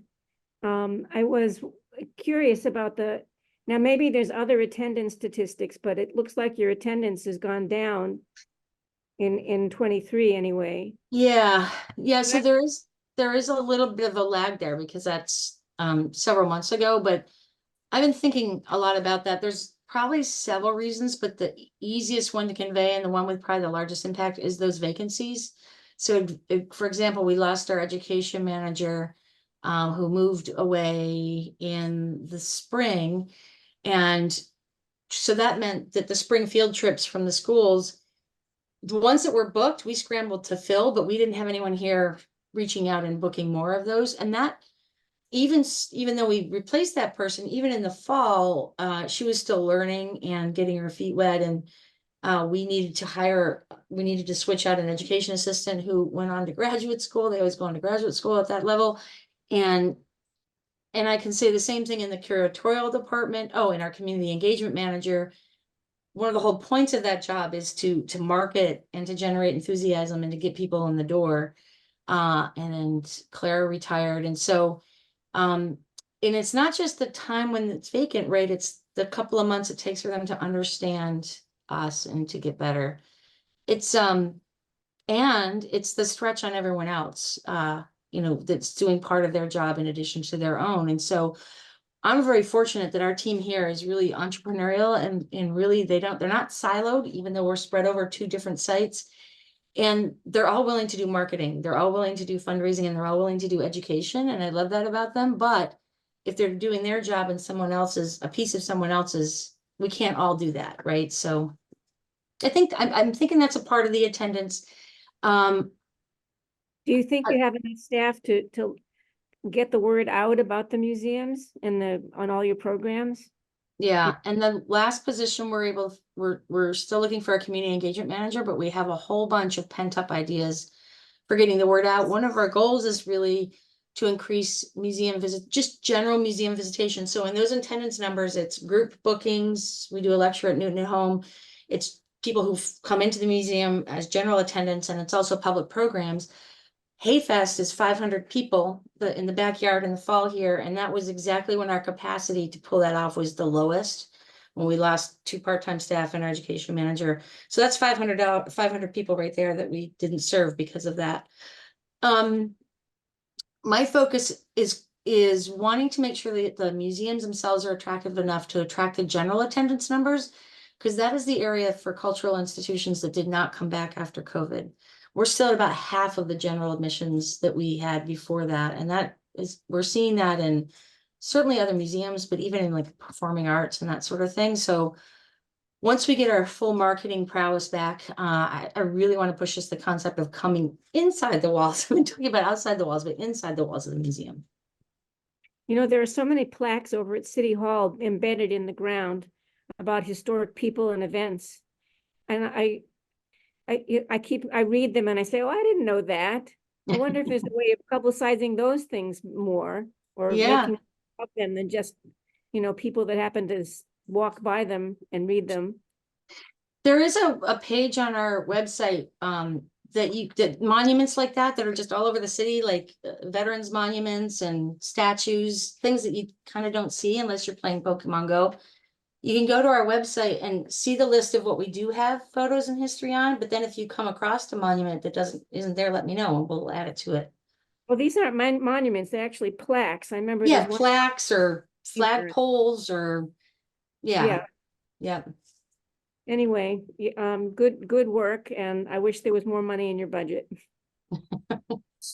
Which Mr. Rosenfield from the finance team wants to make a comment. Thank you, Chair. And yes, I just want to make it known. So if you look on the last page of the Historic Newton budget section, we have what we refer to as the department detail, where it lists every line item and how much we're budgeting. And when we budget, when it comes to personnel, we budget as if we're 100% staffed, and we budget those benefits based on what people are taking. So in this situation, what we call the controllable expenses, that is level funded to last year. What's changing is actually the health insurance, whereas last year, somebody in the Stady staff had a certain health insurance plan. With that position now becoming vacant, we took that health insurance out. So that's actually what caused the decrease in the numbers. So would you say that it's more level funded, or what would you say is the real increase? I would say that it's level funded to last year. Okay, all right, well, that makes me feel better, thank you. You're welcome. We only have 2 people in our department that are eligible for benefits. There's only 2 full-time staff for the city. I'm one of them, and I don't take benefits because I get a better deal elsewhere with my partner. But if the new hire, we're in the process of hiring someone, and I think she will want to take the benefits, then that'll be put back in the budget, right? So then it'll be like level funding is a great way to put it. Okay, thank you. Councilor Baker, did you have a question? This may have been addressed, and if it has been, my apologies. One of the questions that has occurred to me is that you all are wonderful at preserving the buildings and doing interesting things with them. I just was curious about the opportunity for oral history capture. You know, I mean, the people who've been in the city and done things that are important to preserve now for another generation. They're not historical yet, but they may be at some point. Yeah. If you have individuals, please reach out to me about who you think we should do that with. There's a program called Newton Talks that we do in association with the library. If you just Google Newton Talks, the main page will come up and you'll see the oral histories that we've done in the past, I think maybe 5-ish years or so. We also have oral histories in our collection that were on VHS and DVD, but we had another intern working with us I know all of our cassette tapes have been digitized of oral histories that were already in the collection. But I would be always happy to hear of people that are able to talk to us now so that we can capture their words before they're gone. And so if you have suggestions, let us know. And Jill, again, and I can speak to the fact that our ability to turn the Newton Talks up or subdue the Newton Talks depends on who's on our staff. And that's been our conversation is, who's going to do that. But our approach to doing Newton Talks is, rather than a full life story, is doing interviews that last maybe a half hour or less. And we ask them to bring in a couple of photographs, and that's doable. And sometimes you can get the best stories once you're doing that short of an oral history. And so I think our Newton Talks model works really well. Any further questions? No. Okay.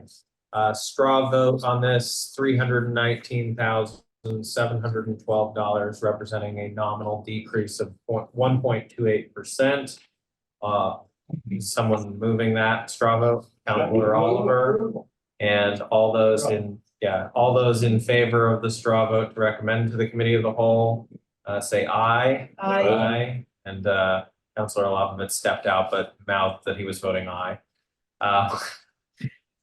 So thank you, and we'll move on now to the library department with a proposed budget this year of $6,561,717 and okay.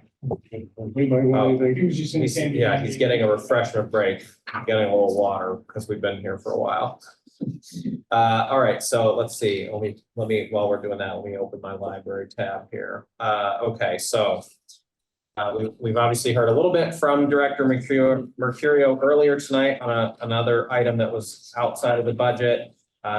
You have a proposed, it looks like a 2.69% increase to your budget this year. And we're all very excited to hear from you about what's going on with your budget and your CIP items and so forth. So take it away.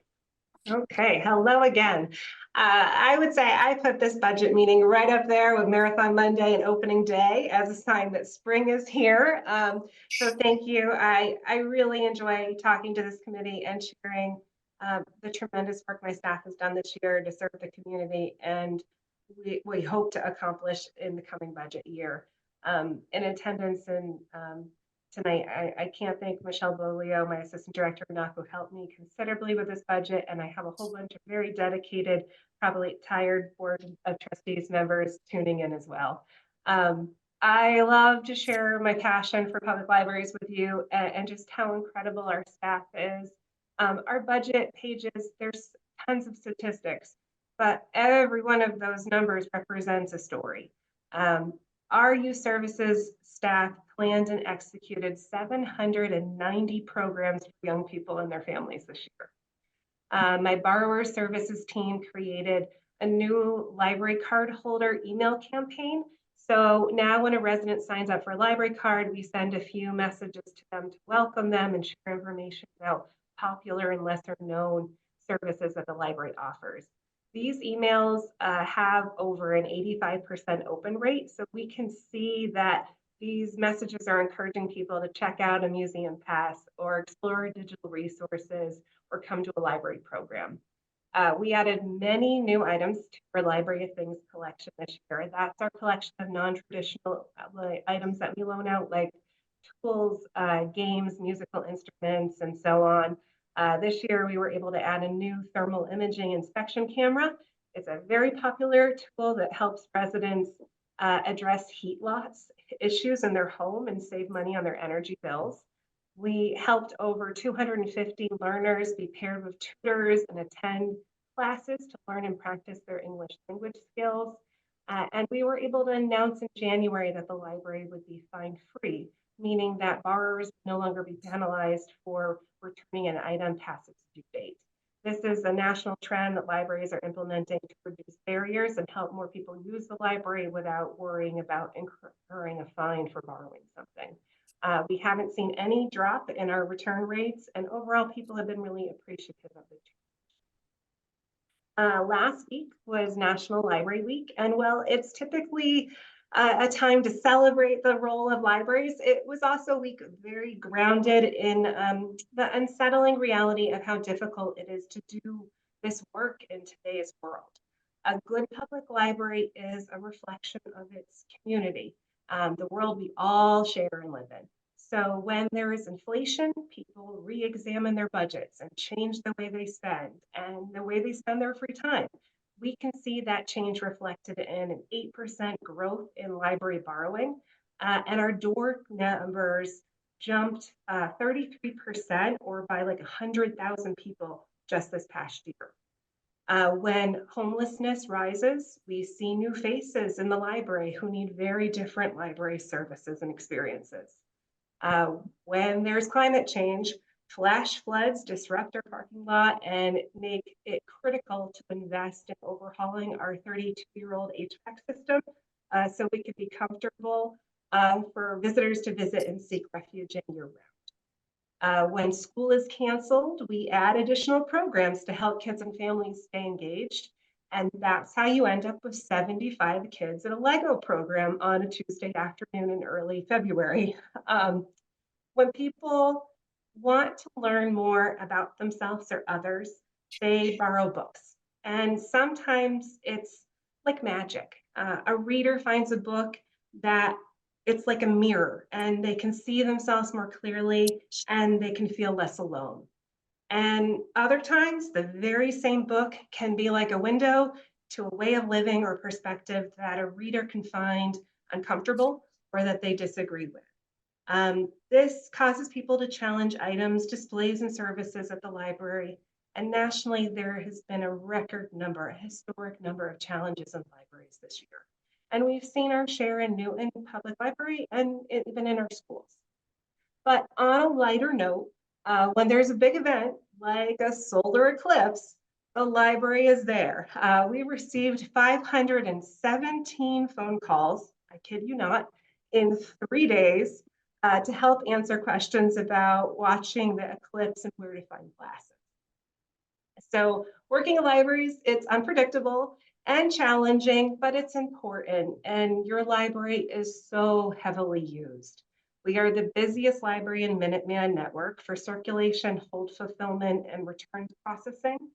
So far this year, we've loaned over 1.2 million items, including nearly 300,000 ebooks, audiobooks, streaming video checkouts. Digital circulation has gone up another 19% since last year. And over 43,000 people attended programs with us. Our fiscal 25 budget is increasing by 2.69% from last year, and this budget allows us to maintain accreditation from the Mass Board of Library Commissioners. This is what allows Newton residents to borrow materials from any library in the state and for our library to receive state grants. The majority of our budget goes towards staffing. It takes 79 FTEs to keep our library building open to the public 7 days a week or 69 hours per week throughout the better part of the year. With this budget, we're very excited to be able to raise the hourly rate for our part-time library assistants for the first time in nearly 7 years. The majority of my staff are part of the ASME union, and they still need to negotiate their contract. So there's a wage reserve line in our budget that will be put towards some of their anticipated contract agreements. There's been increases to our utility lines to allow us to meet rising internet service fees, electricity and gas, and some small adjustments to maintain our software, equipment, and subscription services that keep our operations humming. We've also, we're very relieved to have our computer replacement line reinstated, but we discussed that a little bit earlier this evening. One of our big projects for the year will be to engage the community in creating our new 5-year strategic plan. We're holding a community forum meeting this Saturday morning, and we'll be releasing a survey later in May to get feedback on how we can best serve the community and from the library for the years to come. If you are around on Saturday, please come. We would love to have your input. This year was the 150th anniversary for the city. And just 1 year after Newton became a city, the city council voted to establish the library as a public library under the auspices of the city to provide free use of by the citizens forever. So we're planning some wonderful celebrations for this milestone in the coming year as well. So good things to look forward to. I'm happy to answer any questions you have about the library or our budget. Thank you so much. Well, thank you. I'm glad to hear about the heat sensors thing. So we can also have local members on a budget making ghost programming, finding ghosts and cold spots.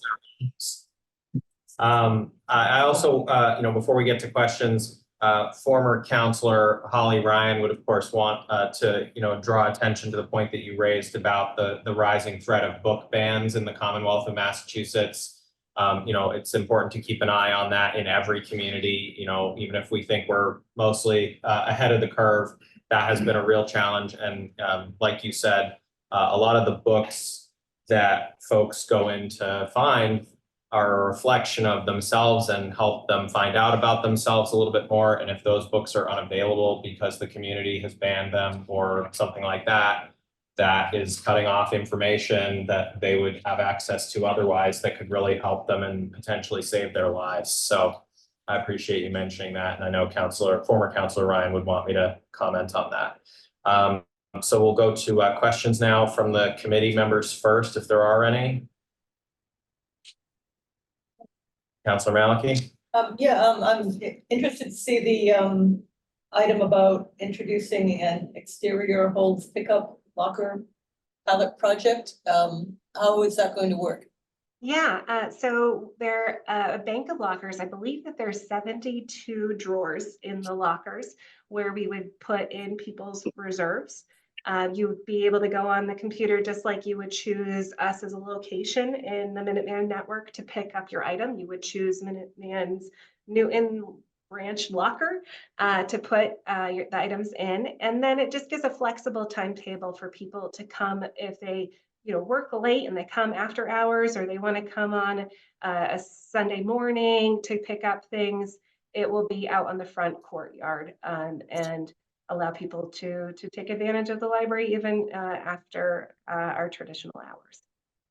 So that's something that I guess people would ask to have done for their pickup, because there's many. They have to select us as a location, and then we would load the locker, and then they'd be able to scan their library card to be able to pop the drawer open, and they'd get their holds. If you put something on, if you bought something at like Home Depot or something like that, you might have seen this as an option as you're walking in. Sometimes Amazon pickup locations allow you to do something similar. Okay, so your library card would open it. You don't need a combination or anything like that. Exactly. Yep. Your card would be your ticket for opening up the locker. And I was curious, on outcome 3, it includes Bolster Heritage Month programming. I'm not sure I've heard of Heritage Month. Oh, so almost every single month of the calendar is designated to celebrate a particular group of people. So it's our way of just incorporating the culture of Newton into our programming and displays and opportunities. So it could be that for the month of February, it's Black History Month, and we have a lineup of program offerings. But similar to what Lisa said, we have collections and programs that represent all groups, all times of year. But it is just a special way to draw more attention and learn about different cultures and people that live within our community. Okay, so every month is a Heritage Month for somebody. Okay. Yeah, it's true. The calendar is busy, and sometimes there's months with multiple celebrations. So it's just a way to try to recognize everybody. And I love the art exhibits and the case exhibits. Oh, thank you so much. There's always something changing to see at the library, and it's just another way that there's something maybe unexpected to enjoy when you come through. Okay, thank you. Councilor Albright? Thank you, Mr. Chair. I first have to say that I love the Libby app. Good. I've had our ebook, one of our ebook platforms to borrow from. I've had our puppy now for, I guess it's close to 11 months, I guess. And in that period, I think I've listened to about 20 books. So she loves to walk. I love to listen. It works out very well. So it's fabulous. I'm wondering, that lady that keeps emailing us about the tween room. Do you have statistics on the use of the tween room and how that's going? Yeah, it's a heavily used space. Keep in mind that teens tend to wake up a little bit later than us. But even during the day, there are so many adult groups, folks with different disabilities. And that's a space that they feel really comfortable going to. It's not as juvenile as our children's room. They're able to, talk to each other and make noise, and it's not an issue of disturbing others. So I would say throughout the day, that room has great usage. And I was just looking at the statistics for borrowing. I have to say, our tweens and teens in the community, they're great readers, and their borrowing has gone up almost 40% in the last year too. It's staggering. They take really good care of that collection, and it's very well used. Also back there, there's some video games. There's benches and tables that people do their homework on. So it does get used, although there's definitely people that might like other areas of the building to read in, but it is enjoyed by the teens that go in and make it their space. Good to know. I was looking at your book purchasing budget, which I think is level funded from last year, 700,000, and with the prices going up, does that buy the things in your things library as well? It buys a lot of stuff. The things collection, our museum passes, a lot of that is made possible through fundraising for our board of trustees. So our collection budget has been flat funded. Books are, getting more expensive. And I think that the real thing that we keep very close tabs on it is the cost of ebooks. Digital services are very expensive and I would say unfairly priced. If you're going to shop on Amazon and pick up an ebook, you're paying maybe $10 or something like that, where a library could be charged $80. We share it with more people than you probably do with your Kindle at home, but it's a really expensive process, and it is a very, very popular way that people want to consume books. Yeah. So it's unavoidable. And there's some interesting legislation going on about trying to make fairer markets for libraries purchasing or digital content. But presently, our budget works for us. There's, of course, there's more. We could buy more things, but we're really trying to be careful and think about using different mechanisms to front load more e-content and maybe buy longer duration subscriptions to try to keep pricing in check. But it's a constant puzzle to keep building the collection and maintaining it to be able to have everything that people really want to read. Does the cost of ebooks come out of that 700,000 as well? It does, yes. Okay. And that's about 30% of our circulation and about 30% of our budget is. If I was going to do a resolution, this is the first one that I would do, would be to ask for a bump up in that $700,000 line item. So that's something that I might consider. We'll see. I appreciate that, but you could also come to Spring Fling. That will help us too. One of the appeals we're doing is for the collection, but I appreciate that. It's definitely a need, and the collection is very, very well used. Yep, and I'll see you at Spring Fling. Thank you. Thank you very much. Counselor Mickley. Thank you, Chair. First, just want to say how much I love and appreciate all the great things you do at the library. My family were frequent flyers there. My kids are regularly entertaining themselves, being entertained in the children's play area, reading books there. And it's an amazing place. And it's amazing to see how it's evolved over the years, but also maintained so many of the traditions that it's had, since I remember growing up there. So love the library, magical place.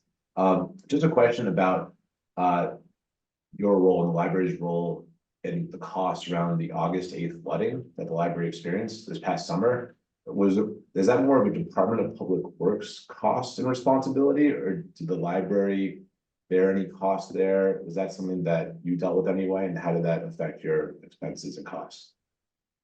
We haven't had to incur a specific cost. I would say on a personal level, many of our staff lost vehicles in the flooding. But in terms of, it was really just a freak flash flood. But I think on the CIP, there's other thing about needing our roof membrane replaced. The more wet weather we have, the more we're really conscientious about checking the third floor and making sure that we're watertight. But the work that was done in the parking lot, honestly, was spectacular. It used to be a threat of problems on a regular rainstorm. We do not see that anymore. So there's definitely been improvements on that front, and we're really grateful for that, especially given how wet this season has been. Yeah, thank you. And I guess just looking forward, any thoughts on in the event that another storm like that comes our way, what the protocols might be? And again, this might be Department of Public Works more than library, but just thinking from your perspective, what we can do to prevent vehicle damage, in the event that this does happen again, because we are experiencing unusual weather at a more frequent rate. Yeah, I think the work currently being done across the street with the City Hall pond will help. All of the ponds are interconnected around here, so clearing out one really has a trickle down effect, I guess, for lack of the water pun, but it helps all of the connecting areas manage water better. I'm hopeful that that will be a great improvement, because in that particular flood, I think the pond across the street came up and then we saw it. So it wasn't necessarily flooding initially from us. It was all interconnected underground through those water channels. Okay. Yeah, thanks for clarifying. And again, love what you're doing at the library, so really appreciate it. Thank you. Counselor Oliver? Yes, so I have one question left. If you had $1 more, you would allocate it towards, I think we know how Counselor Albright would use it. What would It's hard to pick that. I think honestly, I'm neurotically keeping tabs on my utility lines. We're gonna need to work through this replacement of our HVAC system. And so while some of our utilities lines went up, when that system is overtaxed, it really costs more to run. So we might be talking about things left behind in my budget this year to roll over to help us with any utility costs. I think that the collection is a great candidate. Just constant facility updates. This 33-year-old building, with I think it's like 1,600 people a day come through the doors, and the tables and chairs, whatever we can do to make the place as nice as possible to welcome people. I think it helps people take better care of it. And so I'd love to give more comfortable seating and functional spaces. Everybody comes in with a device with a plug in it. So trying to make sure that there is outlet access in a way that doesn't mean that there's all these cords dangling, those sorts of things I really think about as I walk. Interesting, thank you. Counselor Maliki? Yeah, on the digital books, when you buy a license for those, is that good in perpetuity, or do you have to renew it every year?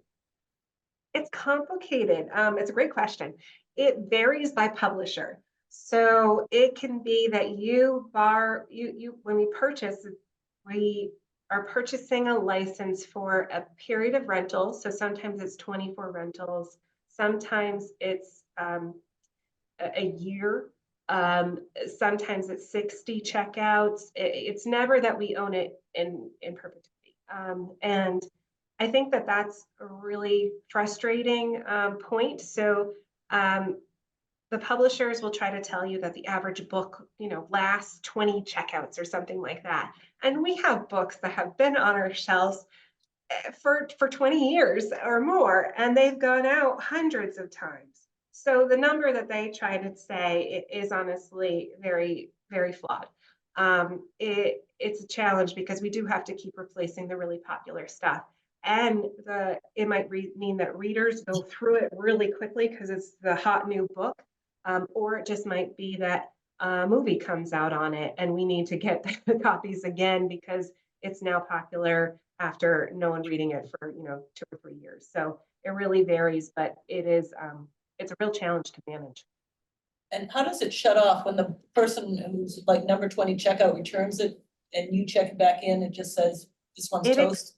Yeah, it expires. And so sometimes you might see a phantom record in our catalog, or we'll say the library is no longer available. And it mostly just means that somehow we've hit that checkout threshold or time period threshold. And we run reports all the time to refresh things. But it needs to be constantly monitored because we don't want to put anything on auto purchase because that would be cost prohibitive. You mean like automatically renewing the license or something? Yeah, that wouldn't be a smart way to do things. Okay, and then I was curious on the statistics on the operating highlights page. So like adult print, 203,000, that's the number of physical books plus ebooks that you own at the moment? The 203 is just physical print books for adults. So these are just owned by Newton. So our digital collection is about 102,000 items. It's actually probably much higher today. But because we're part of the Minuteman Library Network, we have access to everything. So when you log in as a Newton resident, you'll see far more titles available digitally. And if we've purchased them, all of our cardholders get earlier access to those titles. So they go to a Newton borrower before it would go to anyone else in Minuteman. Okay, and then the borrowed column, is that sort of transactions or is that the stock of books in all the other Minuteman libraries? The borrowed is unique checkouts of our materials at our location. Okay, so it could include things that the library owns or things that are coming through the Minuteman network. Right. Okay, and one last question, following up on Councilor Mickley's thing about the parking lot. When we visited, you said you were going to be putting up a sign again, warning people about the. I think Public Works was working on that. I think that in the event of rain, I don't know if it helps people know that any area could flood. I'm not opposed to it, but I think that they were still working on it from that department. I just think it's a good thing to have so that you warn people. Yeah. I think a lot of people wondered what happened to that sign. Oh, I hear you. I was one of those people that lost my car, so it's very close to home, this topic. Thank you. I see Councilor Mickley has his hand up again. Yeah, just want to echo what Councilor Malik was saying. Jill, I'm with you. We lost our car too, and I think I've talked to a lot of residents that lost their car, and obviously it's an event of nature that we couldn't necessarily predict. But I think at least now we can be better prepared by having the signs back up. So I would strongly recommend that we do that, and I'll follow up with Public Works also to see where that is. Thank you. Agreed. Any additional questions? Okay, seeing none, I'd be open to a straw vote to the committee of the whole at this point, recommending $6,561,717, an increase of 2.69%. And that was moved by Councilor Oliver. All those in favor, please say aye. Aye. Any opposed? Abstentions? Okay. So we're moving on now to last but certainly not least, the big ticket item of the night, our beloved Parks and Recreation and Culture Department. And I see for that we're joined by Commissioner of Parks, Nicole Banks. We're also joined by the Deputy Commissioner, Mark Welch. And then I also want to acknowledge, since we're in webinar mode and not everybody can see who's in the attendees list as opposed to the panelists list, we are also joined by quite a few members of the Parks and Recreation Commission, as well as various cultural arms of our big system. So we're going to hear now from that department. It's again, to give you a preview of that number, that's going to be $9,126,430. And again, as I alluded to earlier, make sure that if you're a counselor that you take a look at some point at the section on revolving funds, because this is the department that has a heck of a lot of revolving funds, as I'm sure they will be going over some of that with us tonight. So Ms. Banks, please go ahead. Hi, good evening. Thank you, Acting Chair Humphrey, and good to see everyone on our Programs and Services Committee. I do want to say a big thank you to everyone for sticking with us through the end of the evening. It's actually quite nice getting to present at the end of the night because I get to watch all the other presentations with departments that we do work closely with, so many other departments. But just hearing Joe and Jill and Lisa give their updates. We know those things that we're working closely with them on, but so fun to hear all the other things that are going on in those departments as well. And I too would like to give a very big shout out to our Parks and Rec Commission members who are in the audience and have stuck it out with us, as well as some of our staff members, our great team that's here watching tonight. And of course, I'm joined by Deputy Commissioner Mark Welch, who helps out with so many of our finances, keeping track of all of our accounts, making sure that we get the most out of our funds in our department. And of course is all things forestry. So we'll have a little bit of our presentation here this evening as well. So thank you for having us. We're happy to be here to present our PRC Department FY25 budget. And Mark, if you don't mind sharing the screen, we do have a presentation prepared, and I'll make sure we'll send this, Jacqueline, I can send this over to you once we've completed the presentation. All right, 1 second.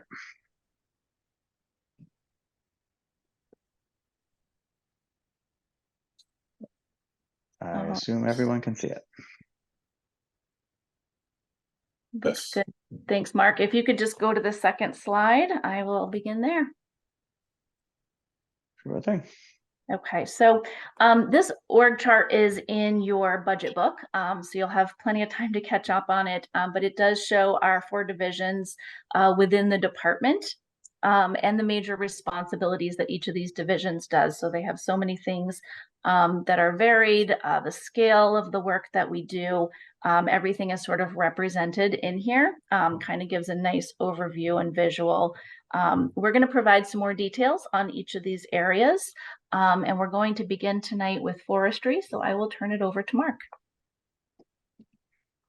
All right, Commissioner Banks, thank you very much, and thank you, councilors, for joining us tonight. I thought that because a number of you are either new to programs and services, and some of you are new to the board, we'll give you a quick overview of what the Urban Forestry Division within the Parks Department does, and some facts and some statistics. Right now, we have a street tree population of about 22,000 street trees. We maintain the trees to varying degrees on over 1,000 acres of city-owned land. That does not just include parks or school grounds. It includes every miscellaneous piece of land that the city has acquired over the years and oftentimes can be in people's backyards. And to do that, we have 8 employees in our division, 6 of which are tree maintenance staff members and 2 of which are inspectors and have varying different roles with our department. Just by the numbers, what do we do? So on an average year recently, or in the last several years, our current average is that we receive about 3,000 service requests from the public each year. This ranges everywhere from, could you prune my tree? Could you plant a tree? Or your tree just fell in my yard. And simpler things like, why are the leaves turning yellow in the fall? So it could be any number of varying requests. And on any given year, we lose between 600 and 700 trees due to decline or storm damage. Our staff grind over 700 stumps a year. We prune about 500 mature existing trees. We plant, in cooperation with our partners at the Newton Tree Conservancy, 600 trees per year. And we respond on average, if we have an average weather year, to about 1,400 urgent or emergency situations. Again, that's anywhere from down trees to broken trees or down limbs. And it really is dependent on the weather. Some years we could have 3,000 of these, and some years we might only have 800. For those of you who may not know our background a bit, about 12 years ago, we decided that it was, or I really moved the concern that we need to build up our operation again. Back in 1989, the city took a significant hit within the forestry division and pretty much eliminated it almost altogether. So starting about 12 years ago, we started to embark on a long-term plan to restore our tree operation with the use of in-house staff, and also restore our tree population, which had been declining. We did this thoughtfully and incrementally over time. So 12 years ago, we added 3 staff. That was our first 3 tree workers since 1989. We didn't have any at the time, and we added 3. Several years later, we added 3 more. And our main focus at that time was addressing things that were of the greatest safety risk. And for us, that is tree removal work. We found that for many years, due to neglect, that we had a lot of trees that needed to be removed, street trees mainly, that were immediate threats to the public. I'm happy to report that these numbers are declining each year. It's getting less and less. So then really our next step was we need to start planting trees again. Again, same year, 1989, the city stopped funding tree planting in its operating budget. It wasn't until 2018 that Mayor Fuller restored tree planting in our operating budget. So for almost 30 years, the city did not fund in its operating budget the planting of trees. So this is where, that was our next big step, because we really wanted to make sure we have trees for the future. And that leads us to now. One of the things that I'll be happy to discuss, and you may see in our budget, is that we are proposing to add 3 additional tree work staff members to our division for fiscal year 25. And we're doing this in the same fashion we've done it before. We are utilizing our existing dollars that we're using for contractual services, and we're shifting that to in-house operations. And it creates new possibilities. It gives us more flexibility. And additionally, it just increases what we are able to do with the same amount of funding. Without changing our funding, we're able to increase the amount of work we do, total work units, by over 40%. And we're going to be able to increase the number of mature trees we prune, because that's the next big piece that we haven't been able to attack, is pruning our existing street trees. And to do that, we need to add these staff, and we'll be able to increase what we do currently by over 115%. And in addition to that, for the first time in a very long time, we'll be able to prune young trees. I said that we started planting trees again several years ago, and now these young trees need care. And if we don't care for them, they won't make it to be large, mature trees in the city. And it's important for us to maintain them better. And by adding staff, we'll be able to start pruning and taking care of these young trees again for the first time in many, many, many years. So as we move forward with this, we think these are really important and key initiatives. And then Commissioner Banks will take it from here as we look at what other great things the Parks Department does. Thank you, Mark. Whoa, not that one.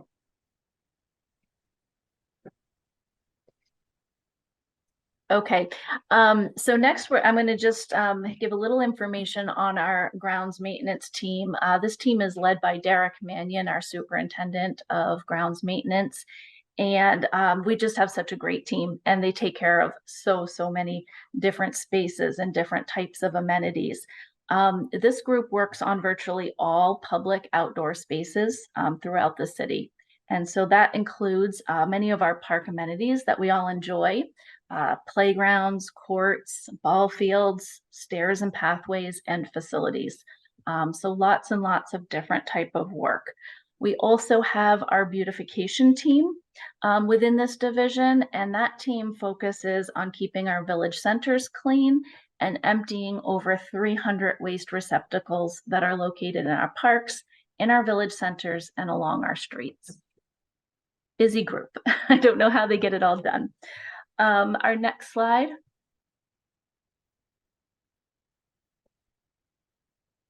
So now I'm switching over to Parks and Open Space, which is our division led by our director, Luis Perez de Maurizi.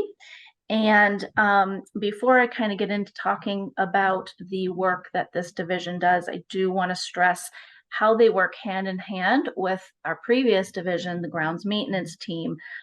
Anytime that we're doing trail improvements, working on new playgrounds, benches being installed, really anything that's happening throughout the city, it's our grounds maintenance team who's going to be assisting with caring for all of these things.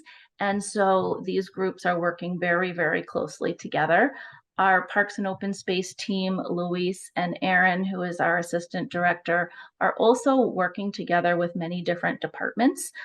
They work very closely with our conservation department, work closely with DPW and public buildings and many, many others.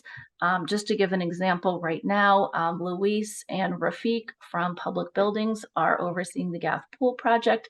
They are on site looking at that construction happening multiple times throughout the week and working so closely together. Our partners at DPW are involved in so many of our projects. They have the stormwater components that DPW will facilitate in many of our projects that will be happening in our parks. And a lot of times we will be leaning on them for assistance with accessible pathways and things that help us get improved transportation to and throughout our parks. So taking a look at this division, Parks and Open Space does work on our capital projects, our city-led projects that are very important in the community. This includes working on the design, taking in a lot of community input, working with the community and the neighbors who really enjoy and benefit from these spaces, taking the projects through procurement, and then, as I mentioned, with Gath Pool construction management, so overseeing all of the contractors, making sure that the work is happening and being inspected quite frequently.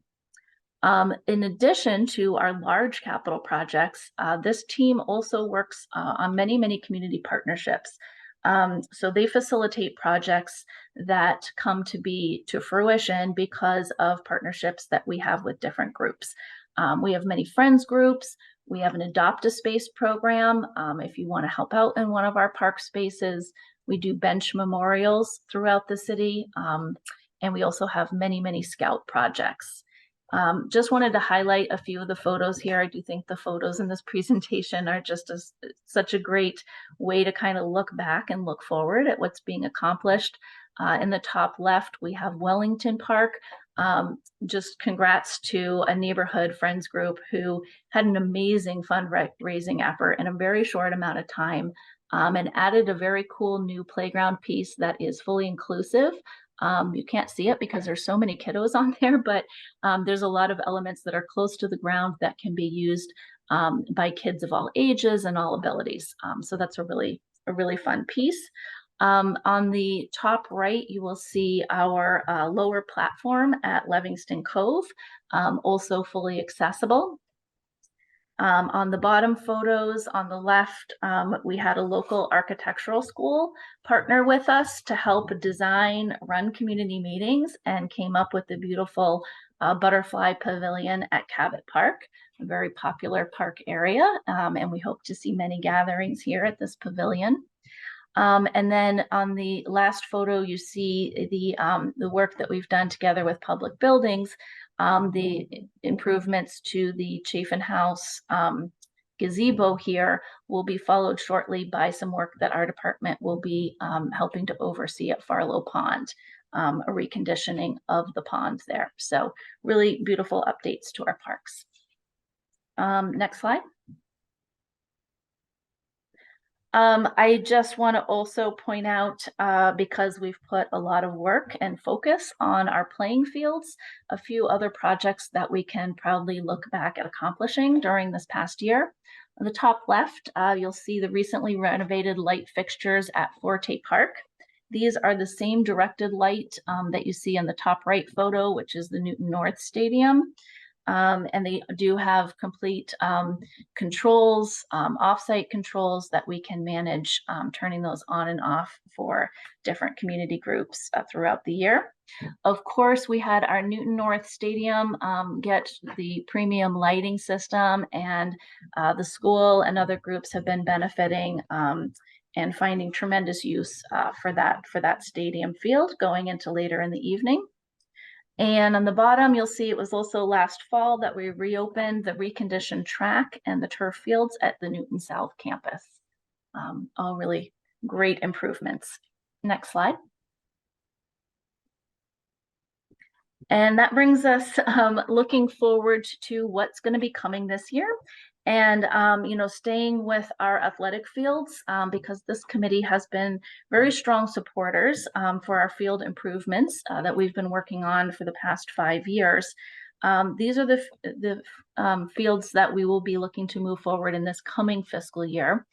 All of our field projects are looking to increase field space, reduce some of the overlap that happens in field space so they can be scheduled without any conflicts, and improve the conditions of the fields.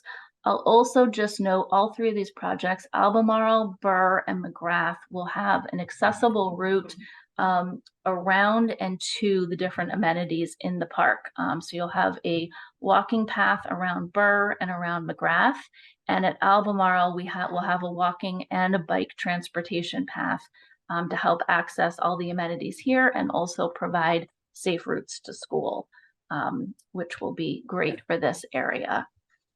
And then we also have the Newton North High School track and field reconditioning of the track and replacement of the artificial turf will be coming this summer at Newton North.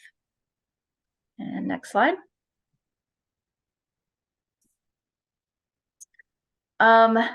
We have a number of additional projects that we're really excited that will be coming online very soon. We have been involved in our department with the design of each of these. We will be involved with programming at each of these sites.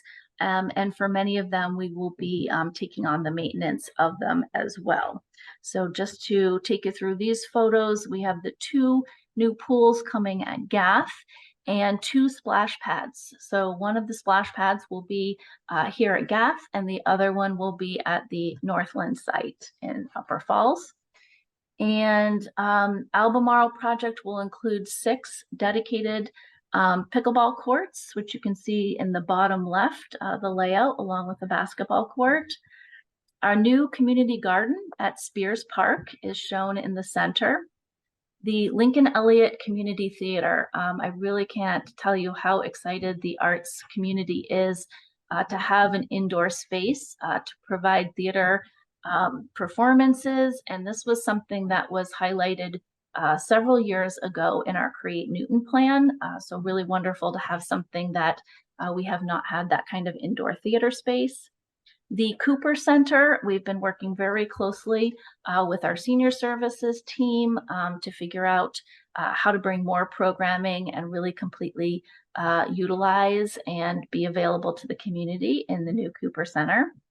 And new school playgrounds. As we are updating our schools, we're working with our public buildings department to really look at all the grounds, but specifically it's a great opportunity for improving some of those playgrounds. So lots going on. Next slide. So as you've seen, we have many new facilities that will be coming online, and we will be expanding our programming reach to be able to fully utilize all of the new facilities. With this heightened focus that we'll have on community programming, we will build on the programming that this division manages. So our recreation and community programs division does so much. We have our arts and culture department. We do holiday and seasonal events for the community. We have several aquatics facilities, open water facility at Crystal Lake, outdoor pool at Gath, and indoor pool at Newton North, where we provide programming. Lots and lots of camps in the summer, taking care of the kiddos. An award-winning special needs program, sports programming for all ages, our 55 plus programming. We're in several different community centers, and we have our farmers markets, which happen twice a week when we're in season. So, many people do enjoy our parks on their own, but this division really gives, important role for the department in facilitating that community use and the enjoyment of these amenities, providing events and programs really to get people excited and involved. In this division, we're going to be adding a leadership position This position will help support the staff and really just improve our delivery of services and allow us to do so much more. Next slide. To take a look at some of our budget highlights, thank you, Councillor Humphrey. You did list our budget total, and I know that's in your packet of information. This is over about a 715,000 increase from fiscal year 24, which represents an 8.5% increase. So the highlights and where we tried to focus, the majority of our additional budget funds fall into a few areas here. The first is the staffing. So we did mention having an additional position coming online for the community programming, plus the 3 positions in forestry. Those are budget neutral, but they will result in more work output, better efficiency. We have more funds in our grounds maintenance division. Every few years, we put out our contracts for mowing and leaf removal. And this past year, we have coming forward in the next 3 years of our pricing. And so this will help us keep up with that important work. We, of course, have added funds for our aquatics because we are going to go from having 1 pool to having 2 pools and having 2 massive splash pads to operate.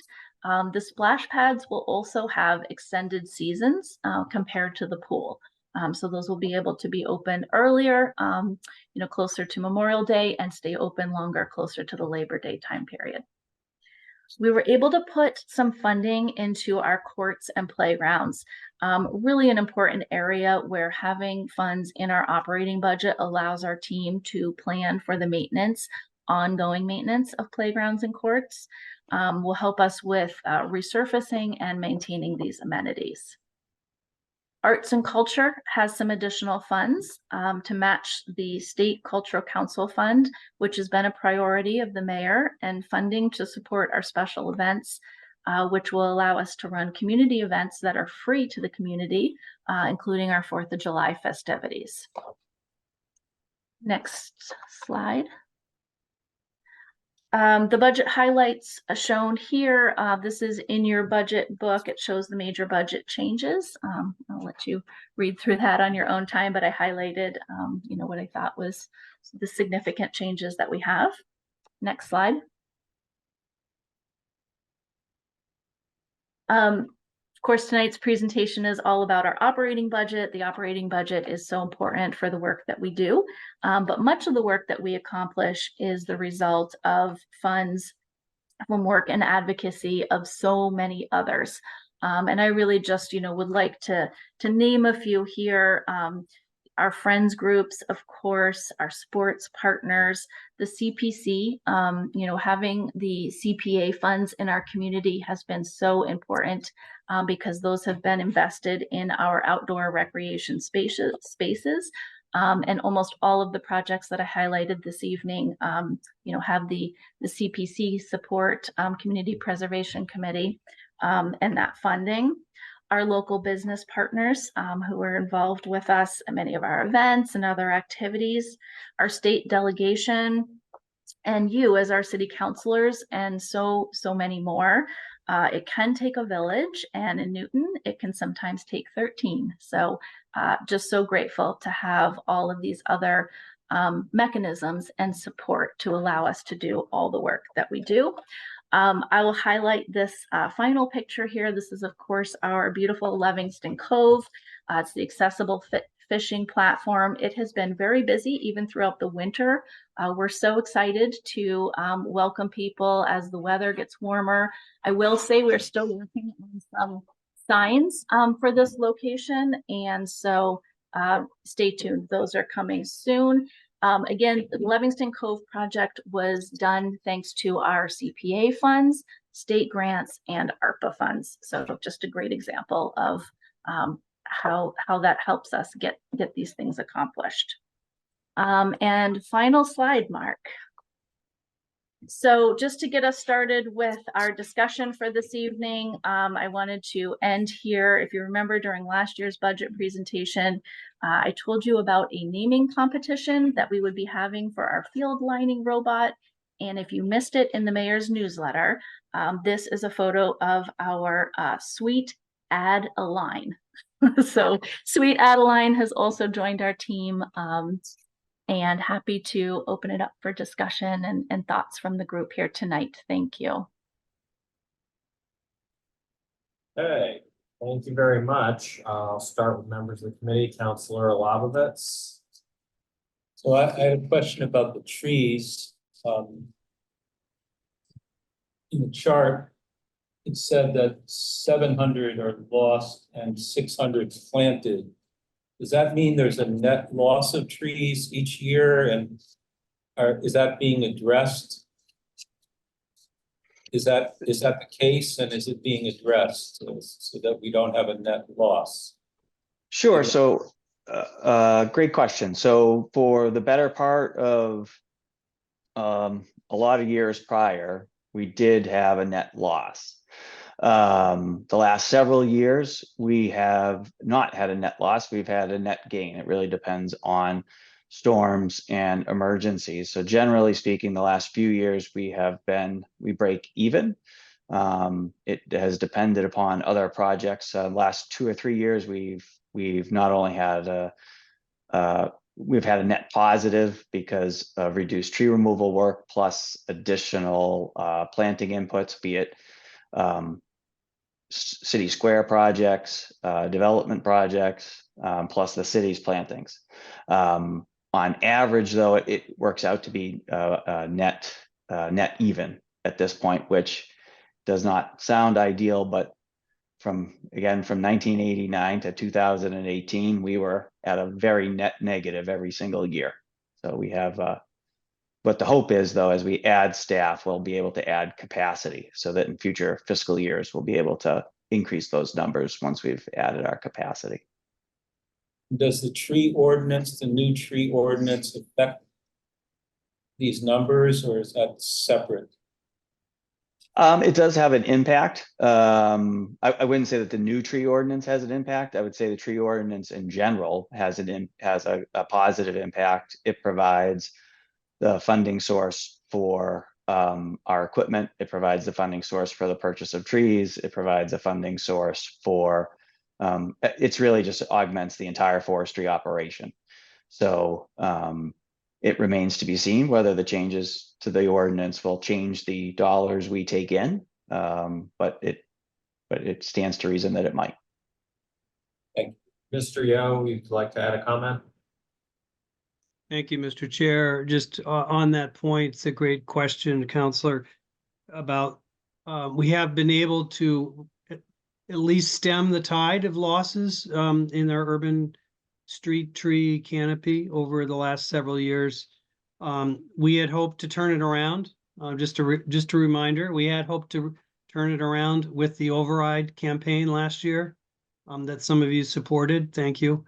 But that did not pass. So we do hope at some point in the future to find ways to increase street tree planting. I will, Mark can go into more detail on this, but with the 3 new staff in-house, as opposed to spending the money on the higher priced service company, we will be able to take better care of our existing trees, which should over time, correct me if I'm wrong, Mark, but I believe this is true, we should be able to have less trees die prematurely or get hit or, get limbs knocked off or taken down. So, we will have a healthier canopy as a result of this change that we are orchestrating in this budget. Thanks. Jonathan, that's 100% correct. That's a good point that I didn't point out. Good point. Councilor Baker. Commissioner, this is my annual question about the Walden Hill resident. You did a nice job of getting the trees cut back in the fall season. And again, the question is, can you do anything in now just to keep the growth from coming up and getting in the way? Commissioner, do you want me to? address Thank that you. one? Yes, I was going to pass this to Mark, but I will say this is probably going to be, you know, an every few years type of operation because it is just challenging to get there. And Mark, I'm sure you can to get into that area and into that space. So Mark, I'm sure you can kind of explain what it takes to do that clearing work. Yeah, it's exceptionally challenging. And so the challenge we have, believe it or not, it's a little bit easier when we don't do it every year because the trees need to grow large enough where they're easier to cut. We have to have someone rappel down the sides of the rocks to do it. It's about as dangerous as a job as we have. I actually had an employee who must have been a thrill seeker because we've done it with contractors before, but he wanted to do it. So he did an excellent job with it. So I appreciate that it came out well. Unfortunately, he moved on to another employer and I no longer have thrill seekers. So we'll have to look to a contractor to do this work moving forward at a pretty considerable expense. So we'll be managing that over time. Well, I guess I'm concerned that you just have it grows up, it becomes, you lose the ability of the structural integrity of the rock system if the trees get too big. And you had a firm that did that, I thought successfully. They were a small operation, and then of course we found somebody to volunteer to help clean out the bottom, and I hope that's still a possibility because obviously you want to get the trash out there, you don't want to have it attract more traffic. So I'm very interested in seeing what you could do on an annual basis, not on an every other year basis, because it's the nature of the degradation that occurs otherwise. So at this point, I think we're looking at every few years to really get in there and clean it up, and then we'll have to wait till we can get back in there again. But we'll take a look at what the budget can do for this coming year. I can't say I can remember off the top of my head when we were in there last, maybe 2 years ago. I think you were in last year. Yeah, we did it last winter, not this past winter, but the previous winter. Yeah. So I want to stay in touch with you about that because you've got the capacity to do these other things. I think it's important to maintain the facilities we have.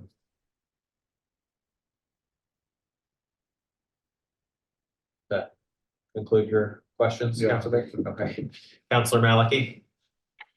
Okay, first, my big question for Mark, I know how hard it's been to fill the 6th position or tree care workers, which never seems to be quite filled, or at least not for very long. So what's the outlook and plan for filling that and 3 more positions? So I think, what we're going to do is the beauty of having multiple positions open is it allows for, we're not fitting one person into one slot where we need a specific set of skills. We're looking for a variety of skills. So I think it'll allow us to cast a wider net for what we're looking for. Because we're looking for a group of people, we'll also put a bit more special effort into our outreach. I'm strategizing ways to get mailing addresses for as many tree people and tree workers that I can find, mail direct mailings to them, create brochures, just do a real heavy push to really get the word out and go back to some of the folks that we've asked in the past to come work for us, see if their employment situation has changed or they're in a different phase of their career. And I think the city of Newton might be a good place to come. Can I just add one more piece to that as well? Because Mark and I worked closely with CFO Maureen Lemieux to make sure that we had this set up in our budget in a way that we can hire over time. So, having several positions open, going through the recruitment process, the hiring process will take some time. So making sure that we have the ability to keep our contractual services to a level throughout that time so that we can still get the work done that needs to be done was also very important to us and has been, strongly supported by the administration as well.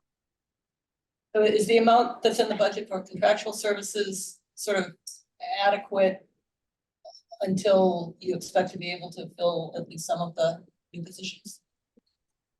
Yes, yep, absolutely. I had a question, let's see, curious about the water and sewer service on the buildings, the reduction of 50,000, is that from the, gas pool that won't be leaking anymore, or is there other stuff going on there? Yes, yeah, Commissioner, I'll jump in on that one. That's the pool. We won't have a leaky, but we were losing almost 100 gallons of water a day from the old gas pool this past summer. 100,000 gallons. 100,000. Yeah. A day. So we might see a reduction a bit in chemicals as well, but the water decrease will be significant. But we'll have 2 pools and 2 splash pads now. So we sort of tried to work those numbers and feather that in. There'll be more water for the splash pads, although that's kind of, it's not being consumed so much except for the evaporation. It's being sort of recycled, is it? So yes, at the gas pool, it will be a recirculation system. So basically the water is treated and recirculated back through, similar filtration system to what we have for the pool. So you're maybe a little more water for the splash pads, but overcompensated for by the reduction in the leakage. Yes.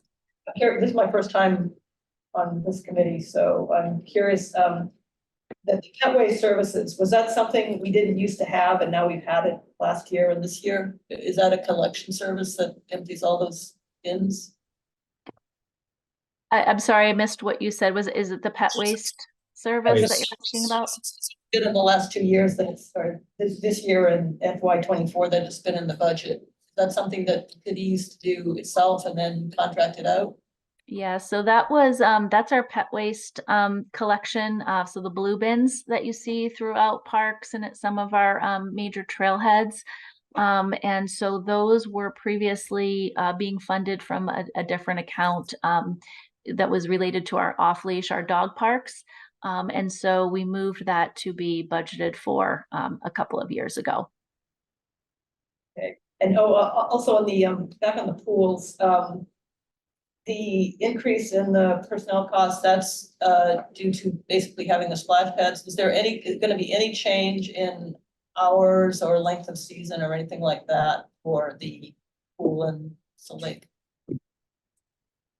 So there will be some changes this year, mostly because of the school end date.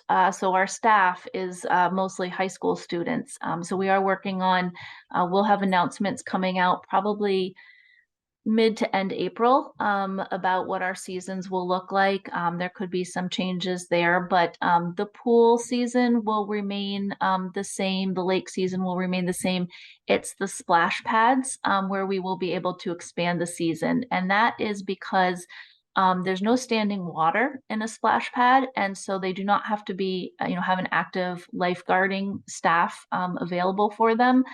So we'll have it set up in a way where earlier in the season at Gath Pool, the splash pad will open first. And then once the pool opens, that splash pad will be combined as part of the full pool facility. We will close, our staff will go back to high school, we'll go back to college, but we'll be able to keep that splash pad open longer. So that'll be really nice just to enjoy, those warm weather days that you get in that pre and post season. And have that extended season, but it really will be the splash pads that will serve for that. And that will also be the way that we'll operate the new splash pad next to the Northland Petty Square area, Upper Falls. And can the splash pads themselves be unattended? The building doesn't have to be open? Correct. Yes. No lifeguard attendance. So we'll have maintenance staff checking on them, keeping an eye on things, but they don't have to be actively lifeguarded. They're like the ones I used to see in my little son career. They're kind of activated by motion sensors or something, and the blood starts going. Correct. So they will have push button start. So the water will only be running when somebody hopefully is actively there utilizing it, or maybe, you know, passing by and just wanted to hit the button. But yeah, you'll have to press it to have it come on, and then we'll have control settings that can turn them on and off, you know, in the morning and off at night at times that the city would like to have those accessible to the public. And finally, I wouldn't be a Parks and Rec meeting if I didn't ask, is Louis still? He's not, I continue to be concerned about the artificial turf fields. Everyone that we buy, we're gonna have to dispose of in about 10 to 12 years. And, you know, over in DPW, they're trying to reduce our plastic consumption. And here we've got tons and tons of sort of a future liability out there. Is there yet any evidence that the claims about our fields from Newton South being recycled, do we have any verifiable proof of that? Where they went, what happened to them, other than sitting in a warehouse in Pennsylvania? So yeah, we do have all of the shipment documents that was taken to the facility where it is you know, prepared and gotten ready for the recycling. You know, that's what we expect to happen with those materials. It does take some time. They do have to separate the materials out, and they are used for different things. So the crumb rubber can be reused in other fields, and the carpet material is turned into other plastic materials, such as for like outdoor furniture, outdoor benches, those types of things. So that is what the facility that we sent it to will be doing with it. And we do plan to have a similar write-up in our you know, documents and requirements for any contractor that will be working at the North Field. Well, that's what they're telling us will happen to it, but I have not seen any proof that it's really happening. And can you assure us that the contract for the Newton North Fields will allow us to verify that what they say is happening is something that we can verify? Well, we do. I mean, we have the bill of lading, and we have the verification that that is what the facility is doing with the materials. So that's, you know, that's what we're able to require. You know, we send it off, and that's our expectation that that will be happening the way it was, you know, required within our documents. What I've heard before, and I don't think it's satisfactory, but that seems to be what we're getting. Thank you. Counselor Oliver. Great, thank you, Mr. Chair. I'm gonna skip like revolving accounts. Simply because I think that's a much longer conversation that we're gonna get to later on in the term. But I was kind of curious to hear a little bit about Parks Rec Culture's role in the work that's ongoing at Lincoln Elliott. Are you providing input as to how, I assume this is focused on the auditorium? Is your staff kind of guiding how that is being kind of built out? Yeah, so our arts and culture department, which is led by Paula Gannon, has been involved. You know, we've been involved as far as bringing some of our arts organizations forward. Public Buildings has met with many of us to kind of go over what the need is for the community. So the size of the auditorium was important. I believe the outcome of it is about 450 seats. So this is really serving for the community something that is larger than the War Memorial, which is an area that gets quite a bit of use and really hosts a lot of our culture performances. So it's larger than that, but it's not so large that I think there was like one art group that, you know, wanted a larger auditorium that was like 700-800 seats. That was really kind of too big. So finding that sweet spot of, you know, how big of an audience would we want to be able to fill? And then just having that indoor community space for music, the arts, drama, performances. We just had over the school vacation terms, we had puppeteers come in really a great draw for the community to be able to enjoy exposure to those types of things. And we don't have any indoor space currently that can really serve that. The high schools have very nice auditoriums, but they are used so much by the high school. So they, they always have their school performances and their props. So there's just nothing else like this in the community. We're very excited to be involved in, kind of putting together what the schedules would look like. Our department will be involved in doing the scheduling and the permitting and use of the space. We'll be in there sort of after school hours, evenings, weekends, and be able to connect all those art organizations to this great space. So really kind of fitting a need of something we don't currently have, and we're just really excited to have the opportunity to bring that forward. And in terms of there are quite a number of fairly large ticket items right on CIP that fall to Parks and Rec, or under the kind of auspices or control of Parks and Rec. How many different folks are responsible for kind of the shepherding planning of that? Because it's kind of centralized in a very small number of people, isn't it? Like Do you mean within our department? So our Parks and Open Space division is really the group that works all the time on our capital projects, but they do work closely with me in my role. I serve on the capital project team for the city, so sort of overseeing all that might be the next things to come forward for capital projects.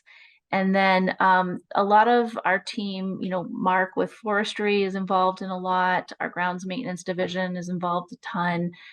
We have really great, smart people on our team who are able to give such good feedback. Councilor Oliver, does that answer your question? Is that what you mean by, who on our team?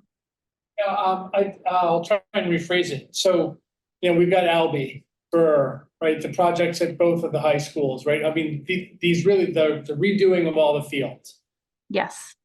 Yourself, Luis, Mark.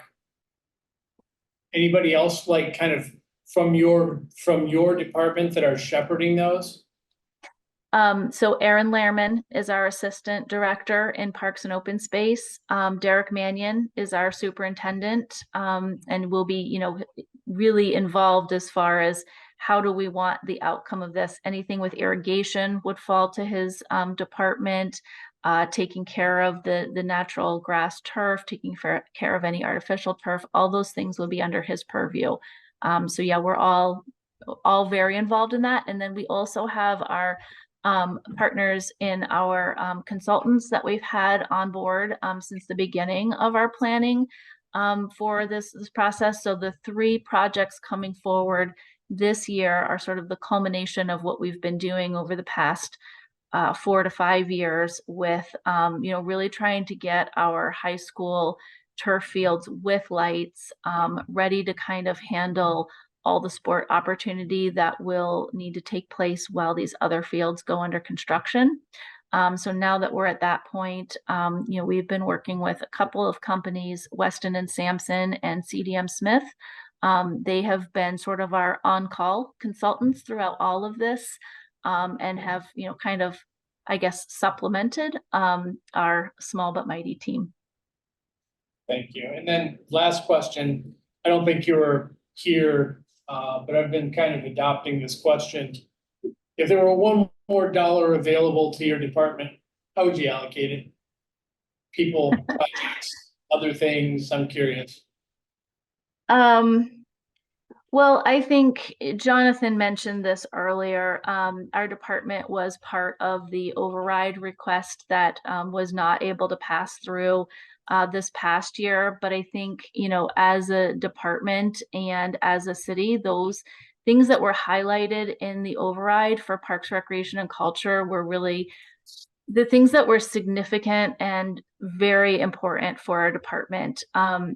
Those did include having, just funds for ongoing maintenance. I tried to show tonight sort of the many different things that we have to take care of, and just the scale of it. So the number of tennis courts that we have, the number of playgrounds that we have, those things were really highlighted in that override request.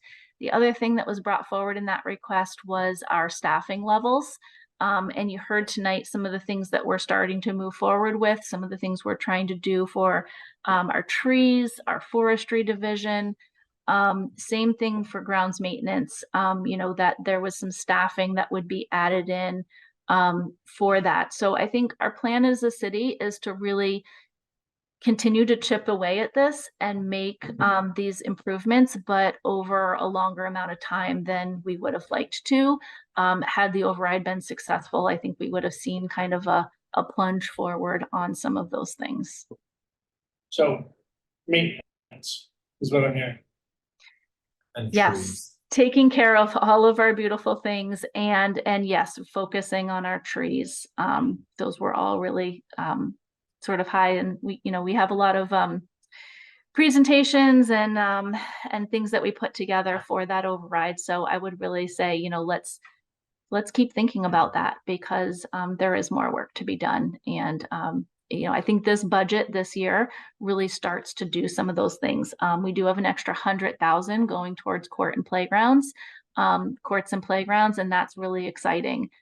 Because that will be able to supplement for playgrounds. We do have operating budget funds in our existing previous budgets. So this supplements that. And then for the courts, not so much for the basketball courts, but at least for the tennis courts, we work really closely with our programming revenue to make sure that we can put all of that back into our facilities and do as much work as we can.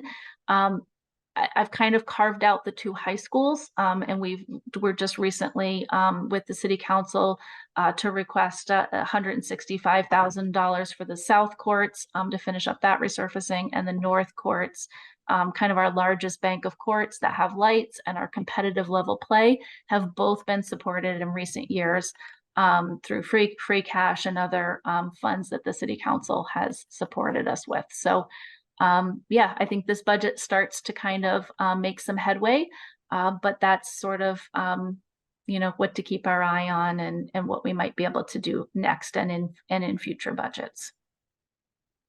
Thank you. Councillor Farrell. Thank you, Chair.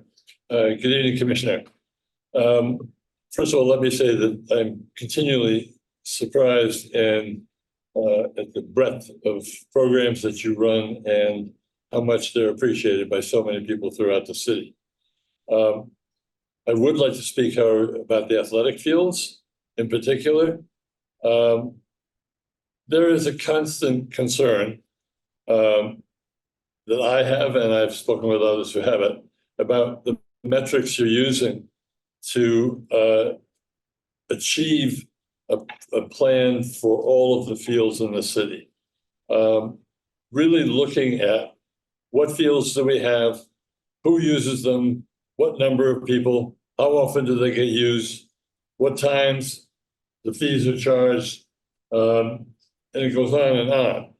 But all of that is to say, looking at everything we have and creating a true 5-year plan, and not a list of specific projects, but a true 5-year plan that everyone, and it may change over time, but at least with each year, as things happen, we all get a sense of where we're headed. And that, to my understanding, is not what's going on right now.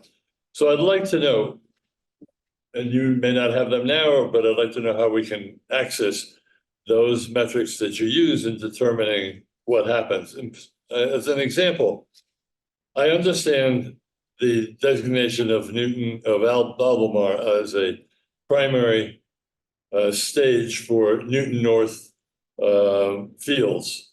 My question becomes, all of those community programs that have historically in the past use those fields, they feel they are not going to be able to have access to them anymore. That the fall will be taken over by Newton North football practices, so that soccer, ultimate frisbee, all those things that use the fields right now will not have access to them. And they're not really sure where they're going to be able to go to lighted fields, which is what that field is right now. So there is a concern about just not understanding field-wise where Parks is heading. I mean, another example of that is there's a huge area, as you well know, between Brown and Oak Hill, behind Brown and Oak Hill, behind Oak Hill specifically. There's no sense from anyone at the moment what the plan is for those fields. And there's a great concern about that. Is now, right now, you know, we have 2 lighted fields in that area, and we're concerned about what else will go there, particularly not knowing what the needs are.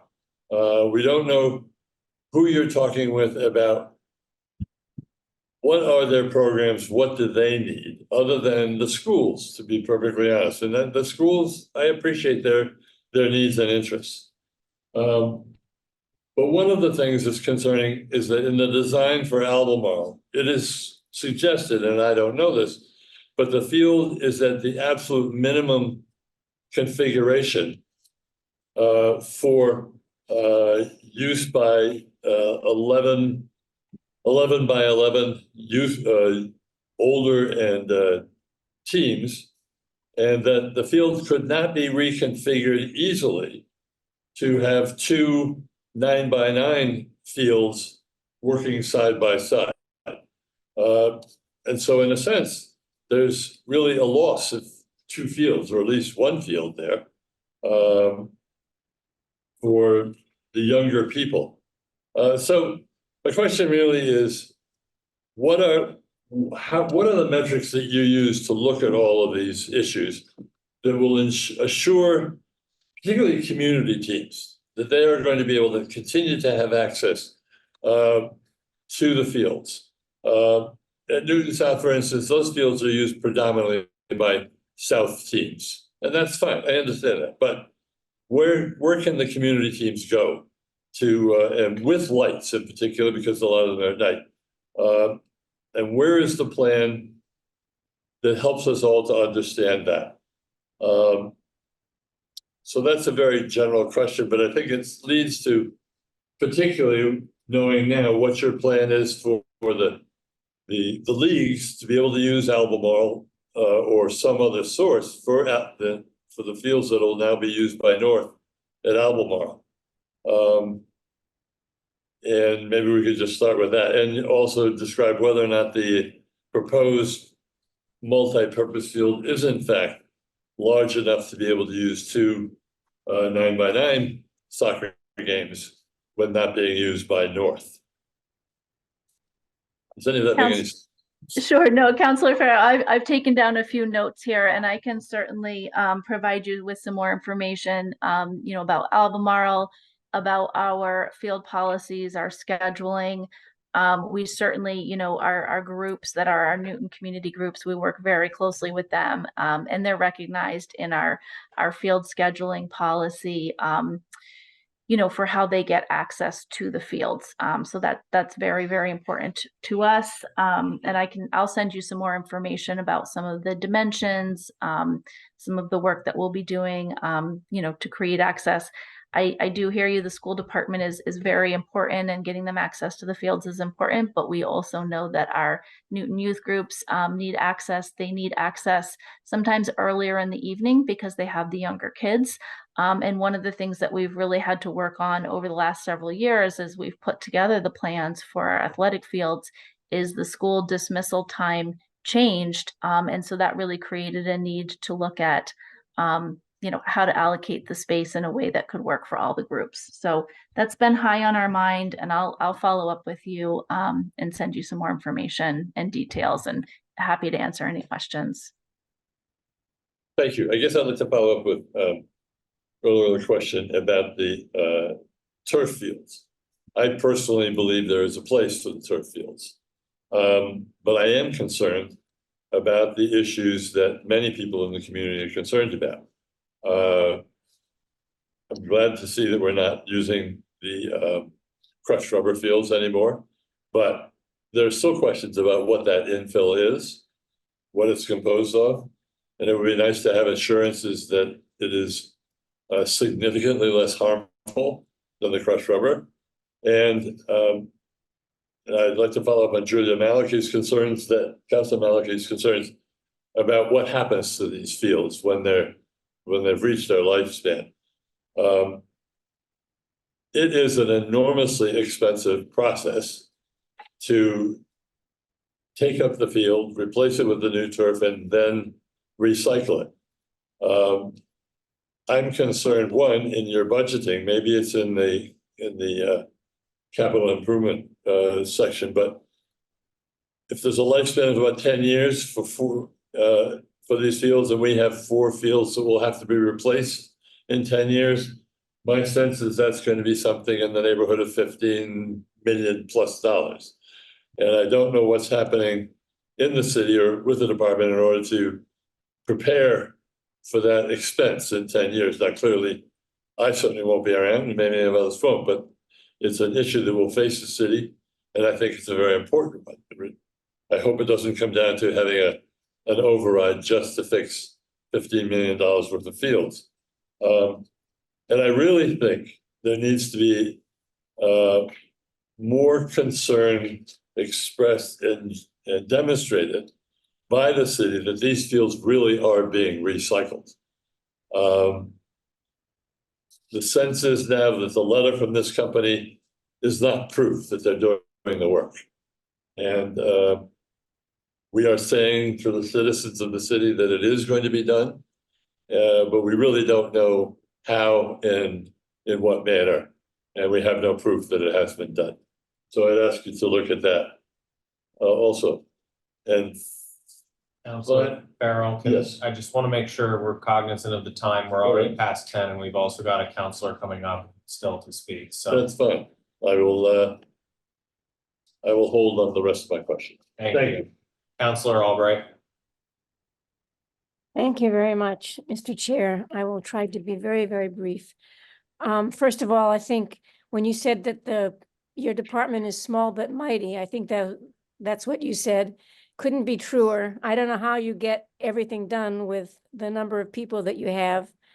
And I see Carol Stapleton in the attendees, and she must do about the work of 3 people, I think, or at least 3 people. Councilor Wright, I think it really is. It's the people and it's the type of team that we have. They're so responsive. They're so caring. There's not a comment that comes in through an email or 311 that doesn't get, just taken on right away. It is amazing to see it. It's a small team, but you wouldn't know it from the amount of work that gets accomplished. Yep, it's true. Mark, I had a question for you.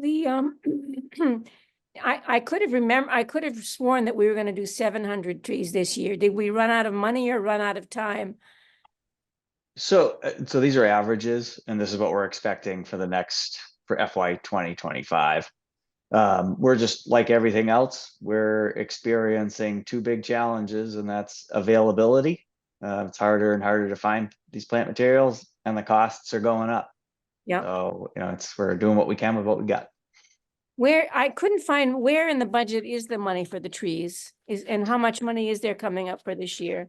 So it's really two areas. If you were looking in the forestry, if you really want to know the exact spot, if you want to look in forestry, which is for us, it's 01-60253, there is a line for landscape materials. Oh, okay. And I think it's it should be at 70,000. That's Okay. where we purchase our materials for the trees and for the mulch and our drip irrigation bags. And then our staff do all the planting. They do that during their normal day-to-day work, so that doesn't show up as an expense. And we do a portion of the watering on overtime. So our overtime line, a large portion of that money is for the watering of the trees. So the landscaping line is that the actual tree money too? No, the tree money is what is grounds maintenance supply. So it'd be 546,000. That's landscape supply money. Okay. That's where the money comes from for the purchase of the trees, the mulch, and the drip irrigation bags. Okay. I'll have another look at that now that I know where to look. On your slide about your partners, Commissioner, you didn't mention the Community Pride, but they certainly are one of your strong partners. Yes, that's so true. Pride has been so connected with us and continues to just make so many things happen within the community. It's a great one to mention. Thank you. Yeah. And one last question, a quick one, is, they're trying to do this cultural district. Are you guys, what does the city have to do to make the cultural district on the north side work? Do you know what you have to do? It does need to be city sponsored. So we're going to be meeting Paula and myself and John Sissom from Economic Development. We'll be meeting with the group that is put together the start of a proposal. And I think we're going to work with them to kind of really flesh out what would the exact things be that the community would need to put together, and how would we do something like that. So, if there's an annual report, if there's data that needs to be collected, how would we put that together? Would that be a possibility? We also need to think about, the area within the city, where would it be? And so they've got some ideas on it. So we'll review that with them. But it is a state program, and it does have to be the municipality that applies and commits to doing the work that the state would need back from us to have that designation. It could be pretty exciting from the Lincoln Elliott new auditorium all the way up to all the stuff that's happened in West Newton with the what's the name, the cultural, I can't think of the name of it. Nathaniel, somebody say the name of that house. The one I'm talking about. The Allen House. Allen Yes. House, yes. Yes. There's a lot going on in that area, so it could be very exciting if there's any money that needs to be appropriated to make that culture, for an application, or I don't know what it is, but I would hope that we are forthcoming with that to help support it. Thank you. We'll meet with them and, kind of try to get an idea of what's possible. You mentioned community partners, our arts and culture partners are very strong. They're very active. They get so much done. So, I think that they've got some great ideas, and we need to just kind of see, like you said, what exactly would be the requirements and what would we need to have in place to be able to do something like that. Yeah. Okay. Thank you very much. That's all I have. And good. Keep up the good work. So much good stuff. I have a question about consultants. You mentioned that you use consultants a fair amount, it seems like, anyway. What's the plan going forward for consultants? And is there any other way to reduce reliance by bringing in expertise into the department? What's your thinking about that? So currently, we really don't rely on consultants a lot. So the fields has really been the first area that we worked on getting some on-call consultants available to assist us, and that just helped us expand, what we were able to do from within our department. But I do think we've learned that it can be helpful, and I think there could be some other opportunities for us to look into having consultants for some specific items. Commissioner, if I could jump in there very quickly. This department does not use much at all in terms of consultants. The field design consultants are very specialized in that those kinds of projects. So it would never make sense for us to be hiring field designers on staff. So this is a specialty thing where it really does make sense, like in engineering, to bring in designed professionals for limited projects. So. We do work with our other departments as well. So public buildings and DPW do have some service providers that have been able to assist us with some specialized backgrounds. So, we have a good amount of access to those types of resources if we need them for a specific project, and that's been really helpful. Thank you. Counselor Malik. Thank you. Quick comment. It would be great to have a fuller org chart for Parks and Rec because as has been noted, it's such a sprawling thing and I'd love to see the categories that are all kind of lumped into the bottom boxes in the org chart, more like the library did. Question. I've been trying to read on this like 3-point type here with a magnifying glass. You don't have to do it now, but it would be great to get kind of a recap of where we stand on accessible playgrounds, which ones have we consider accessible, which ones are kind of coming up, and which ones are further away and not considered accessible. Question from Mark. To what extent is the watering capacity a constraint on how many trees that we can plant? Because I know you mentioned you're doing watering on overtime. Are you also at the limit of how many trees you can water even on overtime? Yes, right now we're 600 to 700 trees, which really we water for 2 seasons. So any given season, we're watering between 1,200 and 1,400 sites a week. We are at our capacity with our current staffing. With the addition of the 3 new staff members, we'll have a little more wiggle room there. So that won't be our biggest obstacle once we have those staff members in place. We'll have capacity there. And if you fill the new positions, would the watering trucks themselves be a limiting factor or not? Not really. We have a few extra in rotation because inevitably there is always something breaking down. We're able to add watering capacity with trailers, not versus trucks. We have the trucks, and if we need to add a trailer to tow or an additional watering trailer, their expense is not in the grand scheme of things, not too much. So if we find that we run into a pickle, we could look to add a water trailer if need be. Plus, we can always borrow from one of the other divisions that have them as well. So basically hang something in those divisions. Last question, glad to hear. Are we really in the CIP again in the tiny type? It's in the FY24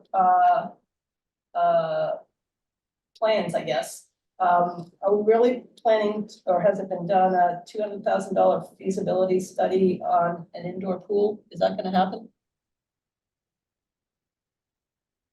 So that has Yeah.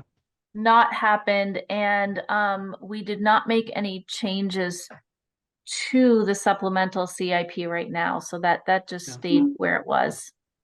Okay, but it's not going to happen in this fiscal year. No, we don't have plans for that right now. We're capital, our focus this fiscal year is really going to be on the field projects. Okay, great, thank you. Councilor Farrell. Thank you, Chair. Just one quick question, Commissioner. How does the whole system of porta potties work? There was a weekend of flag football at Newton South in March, and there were probably 600 to 800 people, players, families, friends, and there were no porta potties for anybody for the day-long events. And I don't know if the events are responsible for providing that or whether the Parks and Recreation is, but unfortunately, I can tell you that lots of people were in need of that and were using other spaces. So I just don't know. It is the permit holder that is required, and we do have we do all of the outdoor special event permitting for the city. So we do have numbers. A 600 person event would require a set number of portable toilets. The groups are required to get them, and that group was required to do so and did have them. But there was some who chose not to use them. So I don't know if the placement wasn't right. We can look at those things. We can require them to be placed in a certain space. but yes, we do work with the groups who permit spaces, and that is required. Got some photographs to show you.